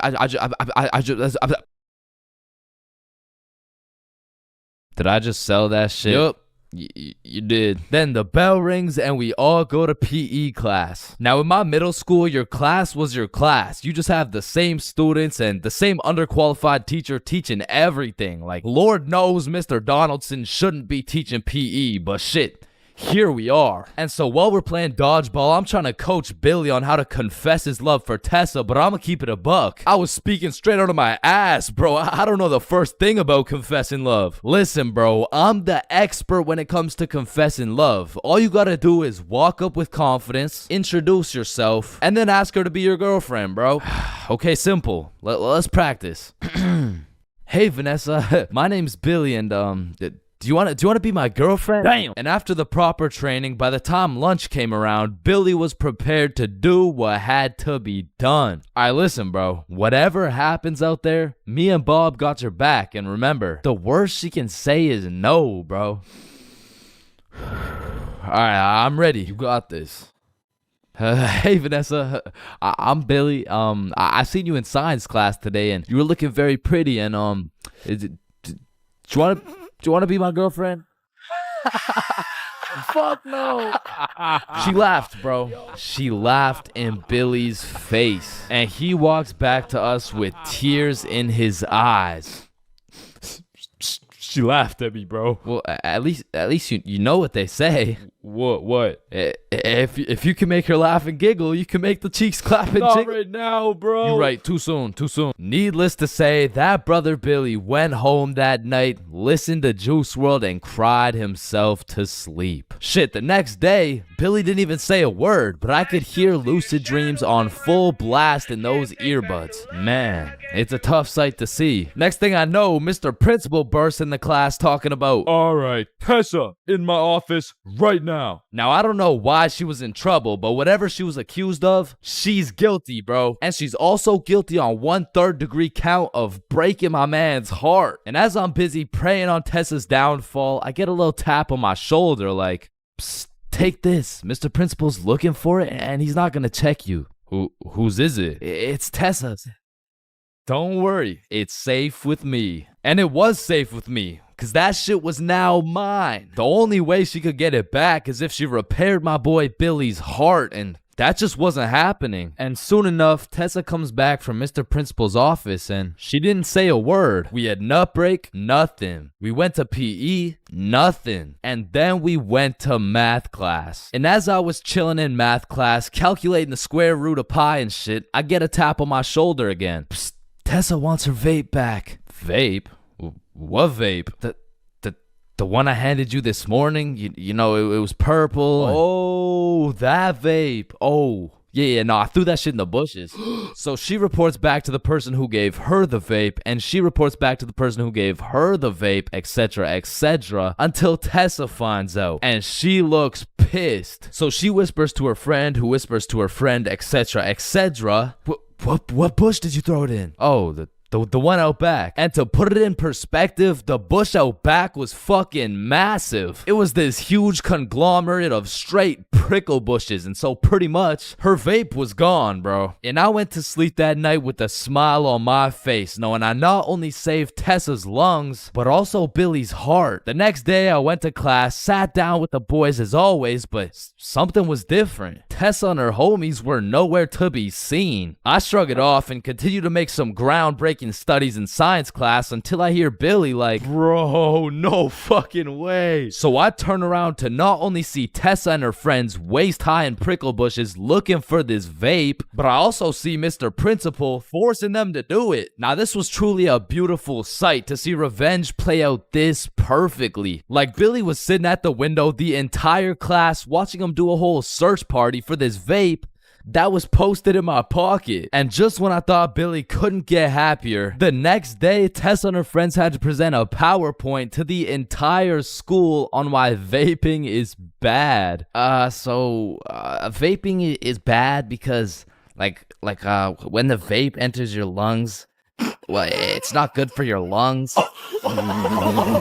Man, karma is real, because not only did Tessa understand how it felt to be laughed at, but the next day my friend came up to me like, can I use that vape for the day? And I wasn't using that shit, so I said, yeah, sure. And at the end of the day, you'll never guess what she told me, bro. Yo, you still got the vape? No, I threw it in the bush out back. Middle school is just an awkward place, bro. Like, middle school dances, awkward. Middle school speeches, awkward. And middle school relationships, in my experience, is the most awkward thing on the face of this planet. I mean, the girl's a whole foot taller, got a deeper voice, and shit, she could probably bench more than you, lil' bro. Like, I hate to break it to you, but you don't got a girlfriend. You are the girlfriend, bruh. Middle school just occurs at the craziest time in a teenager's life, cause motherfuckers is just getting slapped by puberty out of nowhere. You'll be walking down the halls and see a bunch of kids who look fresh out of daycare. Then all of a sudden you'll see a grown-ass man built like Shaquille O'Neal thumping his way down to math class. And attendance in middle school was looking like, Matthew? Here. George? Present. Daisy? Here. Owen? Here. Dude's balls would be dropping halfway through presenting their speech, like, and this is specifically why dinosaurs went extinct. And in middle school, nobody had drip. Like, dudes would be showing up to school in a neon green t-shirt paired with some bright red shoes looking like a fucking traffic light, while their haircuts looking like their barber cut their shit with one hand, well blindfolded. But to be fair, everyone had a shitty haircut in middle school, bro. And if you think your cut wasn't that bad in middle school, chances are your shit's probably still ass to this day. And just to make things worse, the cherry on top is that everybody's got acne. There's just all these hormones flying around and these kids have no clue what to do with them. Which is exactly why middle school beef is unmatched, bro. Motherfuckers will be throwing hands for no reason at all. And I don't know how, but somehow even the fights were awkward. It would be like, hey pal, I heard you sat beside my crush in class today. So what? You want to fight about it? I mean, like, if you wanted to. That, like, I'm not scared. Like, yeah, we can fight. Okay, let's freaking go, pussy. Fuck, I wasn't ready. Sorry, was that too soon? No shit, Sherlock. Okay, you can hit me back so we're even. But if two dudes were throwing hands and their crush is watching, they're about to fight to the death. But the thing is about middle school fights, I didn't know this was possible, but somehow both motherfuckers end up losing the fight. I remember one lunch at my middle school, a dude whipped out some boxing gloves for no reason at all, and all of a sudden we're running a whole fight club. Kids would be betting their lunch money on who's gonna win and shit, but we never laid down any ground rules. So one day, JJ hit Timmy with a spinning back fist and put his ass to sleep. And I'm hyped, cause I just doubled my lunch money, but Mr. Principal didn't seem too hyped to see one of his students knocked out on the ground. So of course JJ gets in trouble because he's just that one kid who's always in trouble but never got expelled. Like, I could have swore dude was on his third strike 5 strikes ago. But man, middle school had some characters, bro. There was that one guy that would walk through the halls blasting music on his speaker, the kid who used to sit in his chair like this, the dude who hit puberty and midlife at the same time. Mr. Donaldson, can I get some help on the subtraction? Help on the subtraction? You look more like you need help on your taxes. No, subtraction's just hard for me. During recess, do you go check on the wife and kids? No, I just play on the monkey bars. Tell me, how do you manage to be in middle school and work a 9-to-5 job at the same time? The girl who thinks she's a horse, the emo kid, catch him in the back of the class with his hoodie tied up watching sad Bart Simpson edits, the kid who had to touch the top of the door frame before entering a room, girls who have to bring their Starbucks cup everywhere, the dude who's constantly emoting, and in order to find the answer, we can make a grid. Did someone say gritty? Right foot creep. Ooh, walking with the heat. Of course, there's the kid who Naruto runs through the hallway. And then there's that weird-ass kid who accidentally called his social studies teacher mom one time. It was probably an accident, though. Fuck! And I have no idea why, but there's something about teaching middle school that had all these teachers going through a midlife crisis. I remember one day our science teacher was teaching us about rainbows. Does anyone know what a rainbow is? Yes, Jaden. Refraction of light through water droplets. Oh, wow. That's right. How did you know that? Reddit. Oh, okay. Where did you read it? Reddit. Yeah, but where did you read it? Reddit. Jaden, I can't do this right now. Just tell me where you found this information. Reddit? God damn it, Jackson. You're the reason my children get their shit whooped every night. Now, I don't know what she had going on in her life, but the way she broke down talking about beating her children to a group of 12-year-olds really gave me the impression that she shouldn't be teaching middle schoolers, bro. And I don't know who was in charge of hiring these teachers, but I also had a deaf teacher, which, you know, it's cool and all, but it did make it a little bit harder considering the fact that, you know, She was the fucking music teacher. Not to mention the fact that she was also half blind. And I think the idea there was that she could somehow feel the vibrations of the guitar or something, which didn't seem to work too well considering the fact that I got a fucking A in music and I can't play the guitar for shit, but I guess I just I smelled good or something. I don't know. And I don't know about y'all's experiences, but I feel like kids were just mad touchy in middle school. Like you'd be sitting in math class minding your own business, then for no reason at all, a motherfucker would tase you in the side of the ribs. And I remember when kids first learned about these pressure points, it was all fun and games. Someone would just poke you in the ribs like, pressure point, that tickles. Then there would be a new pressure point dropping every week. It got to the point where these 12-year-olds were hitting pressure point combinations and paralyzing your legs and shit. Hey bro, let me try this new pressure point on you. Yeah, sure, go for it. It tickles. And it was the same shit with this game. Like, you really couldn't trust anybody, bro. Yo, what's that on my leg? Shit. Got him. Oh, shit, there's a bug on you. God damn it, dumbass. Oh, fuck, I just broke my leg. Bro, I'm not stupid. You didn't just break your leg. No, I'm serious, bro. I promise, on everything. On my entire life. I just broke my leg. Look.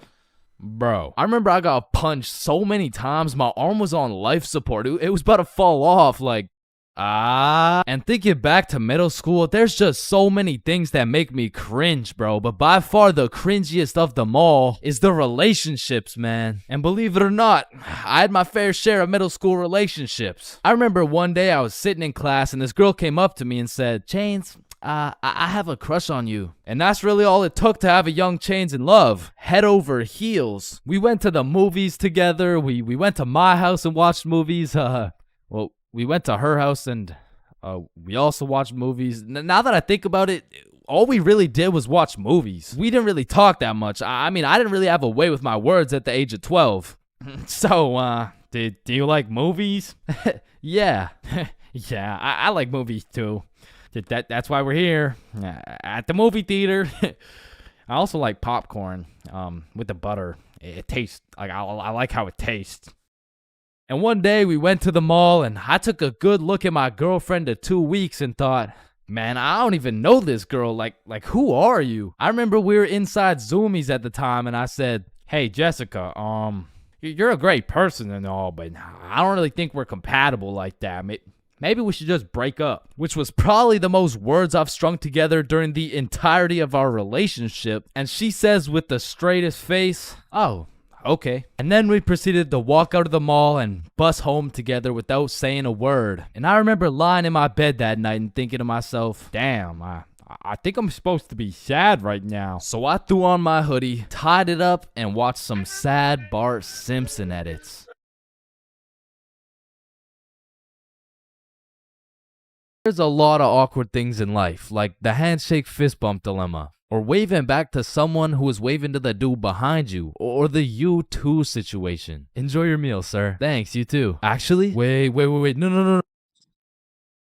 But on this long list of things that will keep you up at night, I feel like school dances lands itself in the top 3, bro. Cause it's like, is it a party or is it a school event? Are we hitting the Dougie or are we just standing awkwardly in the corner? There's just too many questions, bro. Like another question. Who the fuck hired this guy to be the DJ? Like, I don't know how much they pay this dude, but it can't be anything over $50. I remember at my first middle school dance, I seen the DJ walk in with all his gear and shit, and I thought, damn, look at those big ass speakers. This dude knows what he's doing for sure. Hey, Stickman Middle, are we ready to turn up? Yeah, let's go. 1, 2, 1, 2, 3, let's go. So I walk over there to give bro some song requests that he so desperately needs, and as I walk up to this dude's expensive ass setup, I look down at his laptop and this motherfucker's on Spotify and he's moving around the volume slider like he's doing some shit. Like, bro, I could have done this shit for free. Nah, trust me, bro. I know what I'm doing, dude. Want a break from the ads? Now, to be honest, it was really the middle school dances that had me fucked up. Like, you took a bunch of self-conscious, prepubescent little kids and threw on some music and told them to dance with each other. Like, shit, of course they're gonna start hitting those Fortnite emotes, bro. That's all they know how to do. Like, these grade 6s are fresh out of elementary school. There's no way you'll catch one of these youngins asking a girl to dance. Like, they're still scared of catching cooties, bro. Or what about the grade 7s? These kids were straight menaces. Like, I remember at my grade 7 dance, there was a duo. We'll call them Greg and Roderick. Greg and Roderick would run up on some unsuspecting students, and Greg would slide behind him on his hands and knees, and Roderick would casually strike up a conversation. And just when the poor guy was expecting it least, Roderick would shove his ass, causing the unsuspecting victim to trip and eat shit. And they went around to damn near everyone pulling this shit, until one time they messed with the wrong dude. Hey bro, it's just a prank. Now grade 8s. These boys are damn near in high school. They don't dance. It'll ruin their street cred, bruh. Instead, they prefer mosh pits, rap, EDM, fucking smooth jazz. It doesn't matter what song. These grade 8s will be relentlessly jumping up and down for no apparent reason. And soon, these grade 8s will turn into freshmen. All that street cred they once had, gone. If you push one of these freshmen into the middle of a dance circle, he'll stress so hard he'll start malfunctioning and hit those fucking Fortnite dances again. Now grade 10s. Most of these grade 10s are a little self-conscious, but if you throw one of them into the dance circles, let's go Michael, let's see it, yeah, dude. Let's go.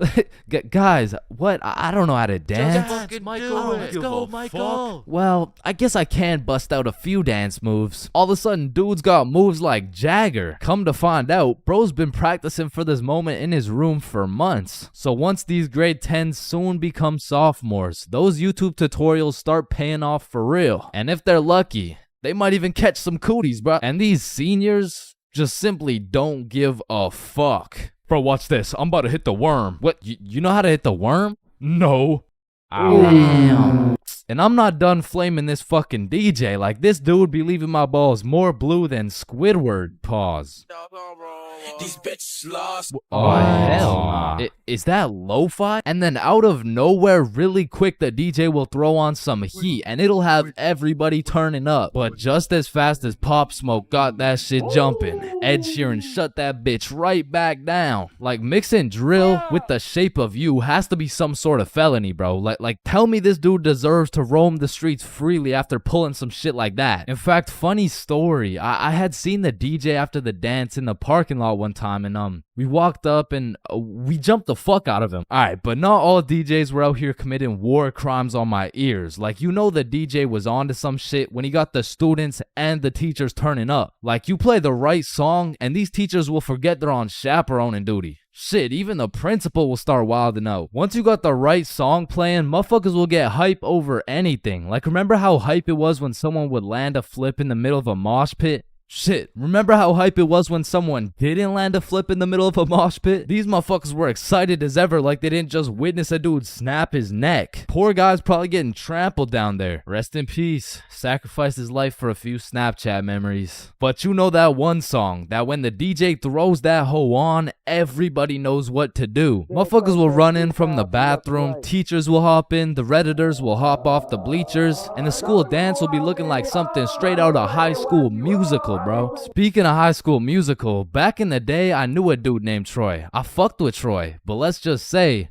he had a little bit of a lean gut. He was built like T Grizzly. Nah, fuck that. He was built like DJ Khaled. And I remember this dude Troy was just coming off a school suspension, but for whatever reason at the dance, this motherfucker must have been looking for another one. Cause Troy came up to me talking about how he was gonna beat Jordan Johnson's ass at the dance tonight, and honestly, I ain't believing him. So once the dance came around, he was beefing JJ every chance that he got, until soon JJ wasn't gonna stand for it. Now, a school dance is simply the best time for a school fight to take place for the dude who wins. For the dude who loses, you literally have every single motherfucker in your school gathered in one place to get several different 4K angles of you getting pieced up. So Troy was really putting everything on the line here because JJ was known for handing out whoopings like food stamps. But to be fair, Troy loved food. Regardless, JJ wasn't scared. In fact, he threw the first punch. Boom. But Troy ate that shit like a Wendy's 4-for-4 combo. And instantly, the entire school gathered in a circle. The circle was so big, there was no escaping. They were gonna have to fight to the death. But the DJ was so locked in that he was completely oblivious to what was happening. He was playing some happy-go-lucky ass shit. Oh shit. Damn. Yo, get his ass. Let's go. Beat his ass, Troy. JJ. Yo, I'm Jordan Johnson. Now, the moral of that story is don't get into a fight at the school dance. Unless you know you're gonna win. Now, on another note, asking someone to dance is a very important topic when it comes to school dances. Now, girls, I'm sorry, I can't help you with this one. I've never asked a dude to dance before. But boys, shit, I can't help you either. I'm like 0 for 15 with this shit. But I do know someone who can. I'm talking about the homie Bob. So, Bob, how do you ask a girl to dance? Watch and learn. Is this motherfucker moonwalking right now? Oh shit. Oh, what the fuck?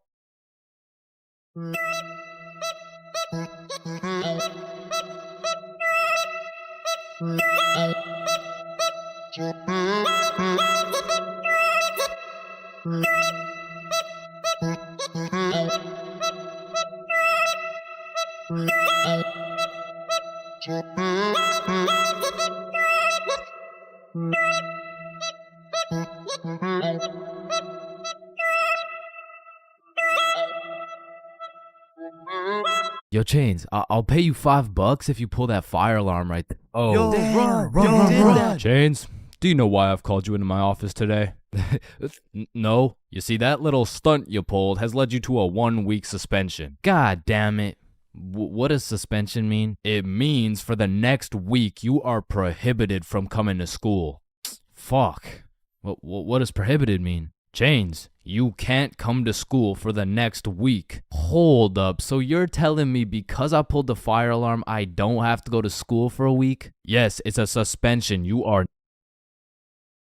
Man, I got a love-hate relationship when it comes to getting suspended from school. Like, on one hand, shit, you just don't have to go to school. But on the other hand... Suspended? Oh, I'm about to suspend that ass. Ah, fuck. Ow. Shit.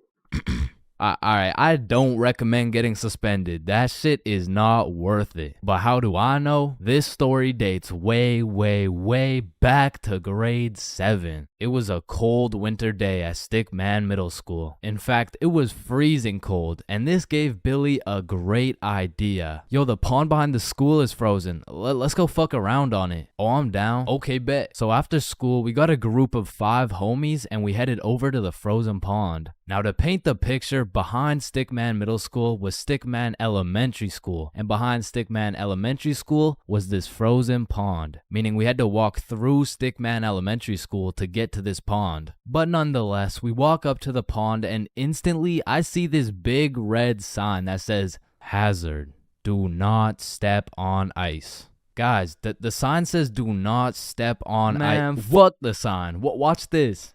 Oh shit, look, it's sturdy as fuck. Yo, fuck. And even though Billy's dumbass fell in, the ice was actually pretty sturdy. So you know, we're gliding around, eating shit, hitting the meanest ballerina spins you've ever seen, and eating shit. And we were having some good old harmless fun. In fact, our grade 7 selves were having the time of our lives on this frozen water. That is until...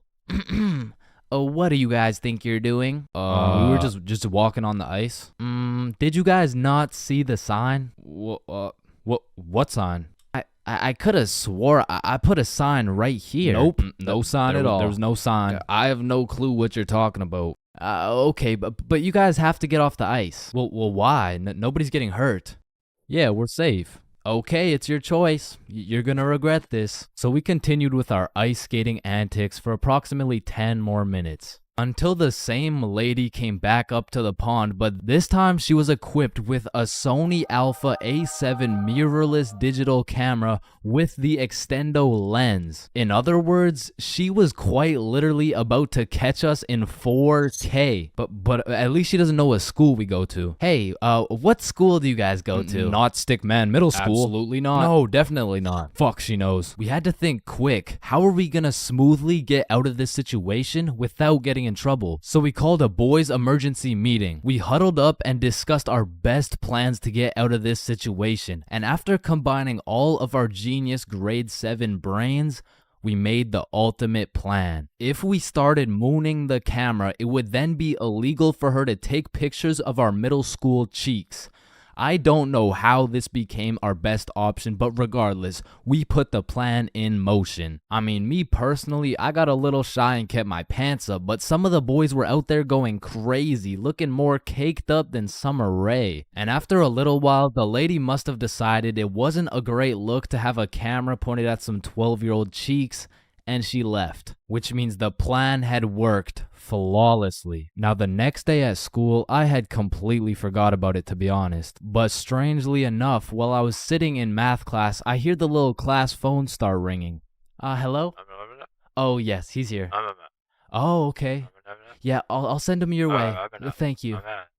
Chains, Mr. Principal wants to talk to you. And at this point, I should have picked up on why I was being called to the office, but I had complete faith in our foolproof plan of mooning this stranger that the thought of being in trouble didn't even cross my mind. That was until I walked into the office to see every single one of the boys sitting in Mr. Principal's office. But mama didn't raise a snitch, so we started capping our asses off. So, what did you guys do after school yesterday? Nothing. I played Fortnite. I was doing a homework.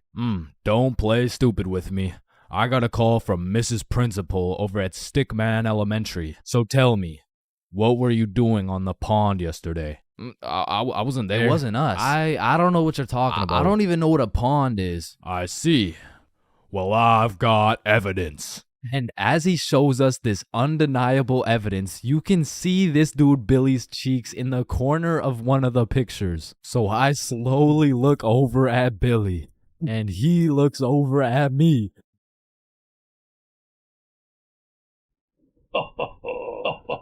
If you don't stop laughing right now, you're all suspended.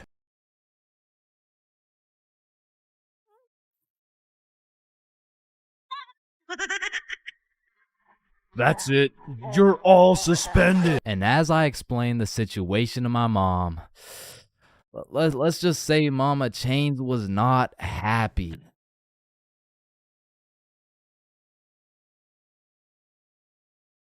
Hello, can I get a green apple and bubblegum, please? Of course, that'll be 25 cents. Oh, gee, what a deal. Life sure is good, huh? Oh, it sure is. Hey, yo, Unc, pass me that green apple and bubblegum, gang. Oh, wow. I remember when I was your age, I Didn't ask plus ratio, all right? Just give me the vape juice, bro. Vape juice? I thought we were talking about real green apple and bubblegum. Of fucking course, dude. These fucking old heads nowadays, right, guys? Just give me the vape juice, please. All right, well, in that case, I need to see some ID. Yeah, I got you, Unc. Your ID says you just turned 11 years old. Type shit. No, you gotta be at least 21 to buy vape juice. Oh, shit, yeah, no, I guess it's a robbery then. Oh, wait, what?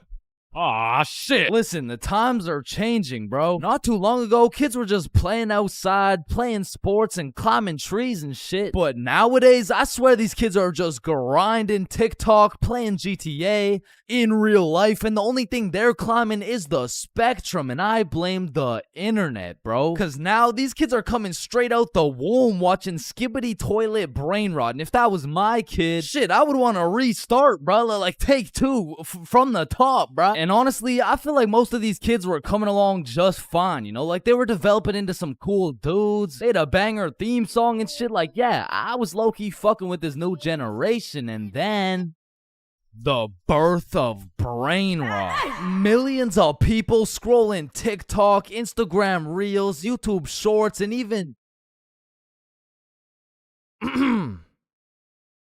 It was great. I mean, we had all the free time in the world to fill up our brains with dog shit, and it didn't even matter until we had to talk to each other again. Like, oh shit. Hey. Oh, hi. Oh, what's up? What? Hi. Oh, what's poppin'? Brand new whip just hopped. Oh, yeah, I know that song. I got options. What about Roxanne? Roxanne. Like shit, even now in 2024, I feel like half the motherfuckers my age still haven't mentally recovered. Like ever since the great brain rotting, I've unfortunately witnessed some of my closest homies get NPC-ified, and there's really no bringing them back. Yo, bro, you've been watching a lot of TikTok recently, huh? Oh yeah, nah. I mean, this shit's fire, bro. Just look at this one. We can go gut for gut. Fuck that, we can go Riz for Riz.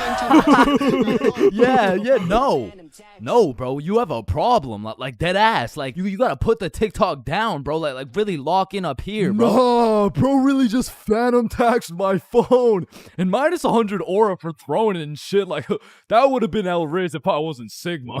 But remember what Duke Dennis said? Ohio, Riz skibbity toilet, phantom tax. Did Gronk hug Libby Dog? And so if some of my homies' brains are still trying to recover, I can only imagine the permanent effects on these kids, bro. Like, I feel like it's entirely possible that these kids' brains will be stuck in 2024 and they'll be old as hell talking about, Hey, can you help me cross the road? oh yeah, for sure.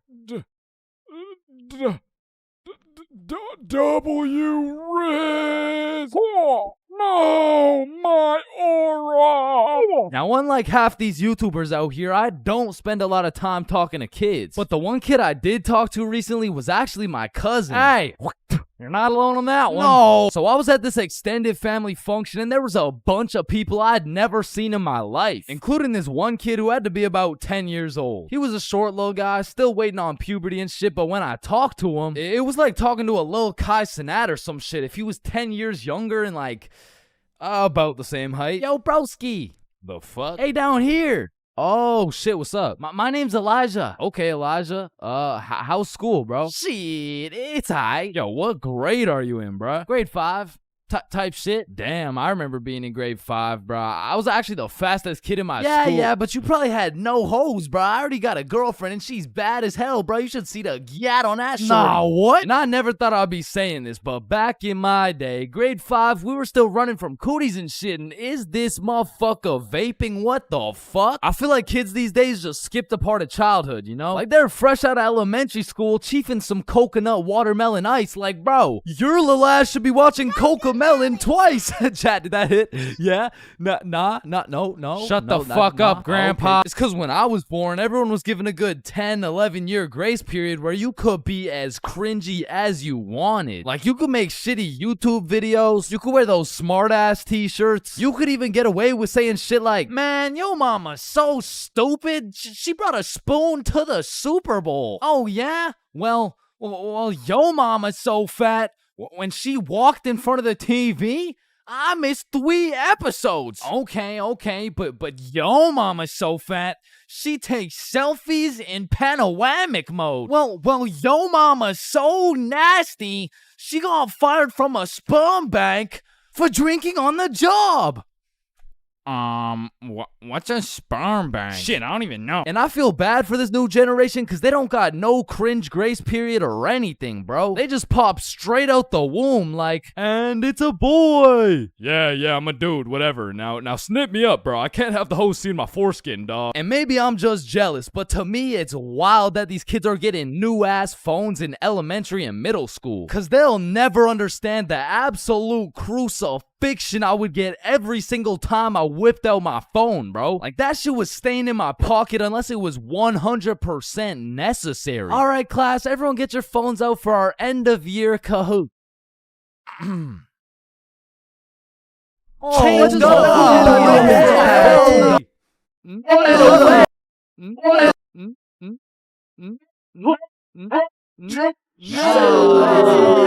I honestly feel like the world would be a better place if we implemented a new law where if you saw a kid who had an iPhone number higher than their age, you had every right to respectfully and lawfully slap the shit out of them and give them a devious wedgie, bro. Like, you're 10 years old. What the fuck do you need 6 gigabytes of RAM for? I need it because I like to play Fortnite on my phone. Man, how about you eat 6 gigabytes of this shut up sandwich before I ram this fist up your ass? Alright, chat, I know that one hit, bro. What do we think? Stickman Police Department donated $1. Wait, what? Look behind you, Chains. Oh my. And it's the same with these kids' fits, bro. Like, whatever happened to wearing neon shirts and light up Skechers? Like, why am I seeing literal children walking around in Jordans, bro? Like, I didn't even know what Michael Jordans were until I was getting my shit cooked for walking around in some Michelle Gordons, bro. But I mean, that shit was necessary for my character development. And that's what's wrong with these kids, man. They're straight up skipping out on some of the most crucial moments of their lives. I feel like we could low-key do them a favor. Next time you see a kid walking around on the street thinking life is all sunshine and rainbows and shit, you could just give him a little character development and like maybe roast his cut or something, you know? Like, hey kid, you look like you cut your hair with a fucking pencil sharpener. or no, you look like Peter Griffin if he never hit puberty. You look like... Yo, we giving kids some character development? Did he? Now, I don't know why I'm talking like I was born in the 1900s or something, because for the homies who are around my age, we were low-key in the same boat as these kids, bro. They're growing up on some skibbity toilet brain rot. We had MLG brain rot. They're always scrolling TikTok. We had Vine. These motherfuckers are out here looking up to I Show Speed, bro. We had fucking Jake Paul. So the moral of the story is, even if these kids nowadays are absolutely cooked, I was once cooked too, bro. So worst comes to worst, these kids will just end up like me. Oh, fuck no, please, no.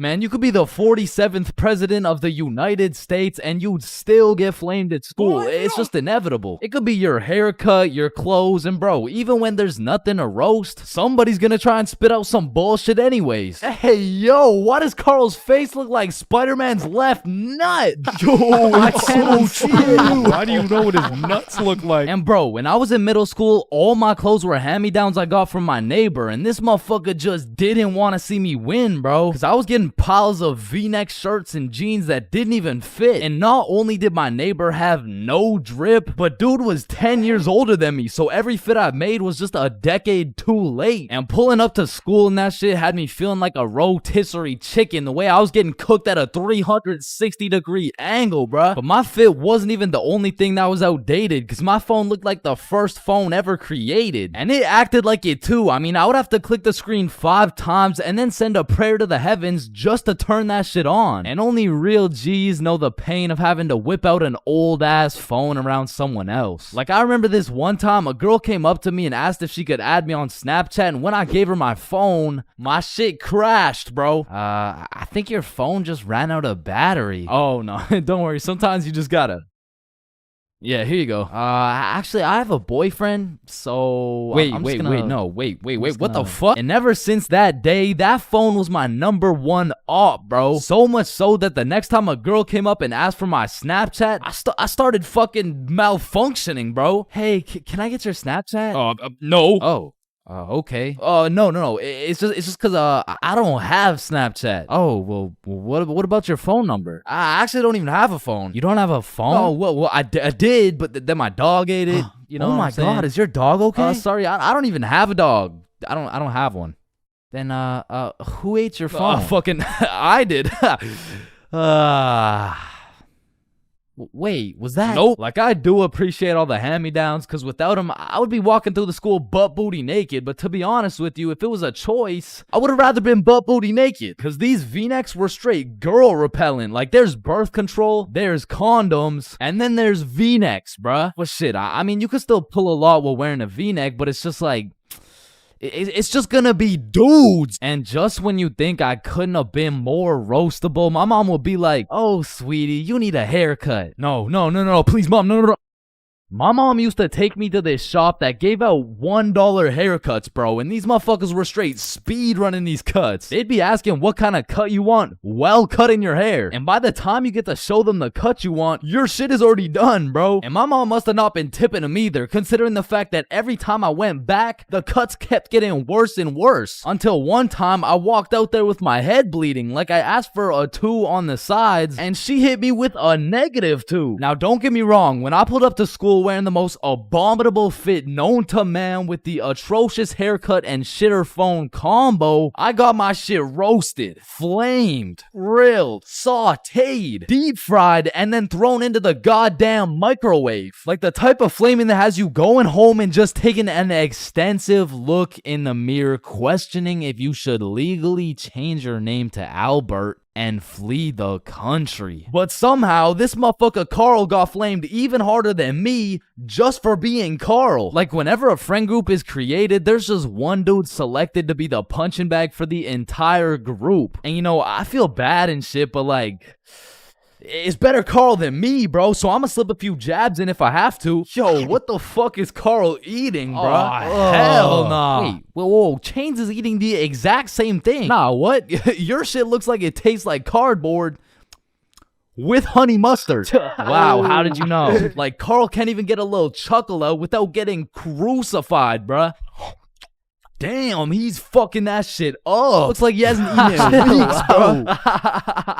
Oh, hell nah, Carl. I know you're not laughing. Yeah, I'm not. You're built like SpongeBob Round Pants. You look like a malnourished Santa Claus, bro. Like, god damn, that's a face only a mother can love. What did I do? Now, getting roasted around your boys is tough, but that pales in comparison to the pain and embarrassment of getting roasted in front of your crush, bro. Yo, Chains, what did you get on the science test? I'm not gonna lie, I got like a 76. I'm surprised you're not smarter with that big ass head of yours.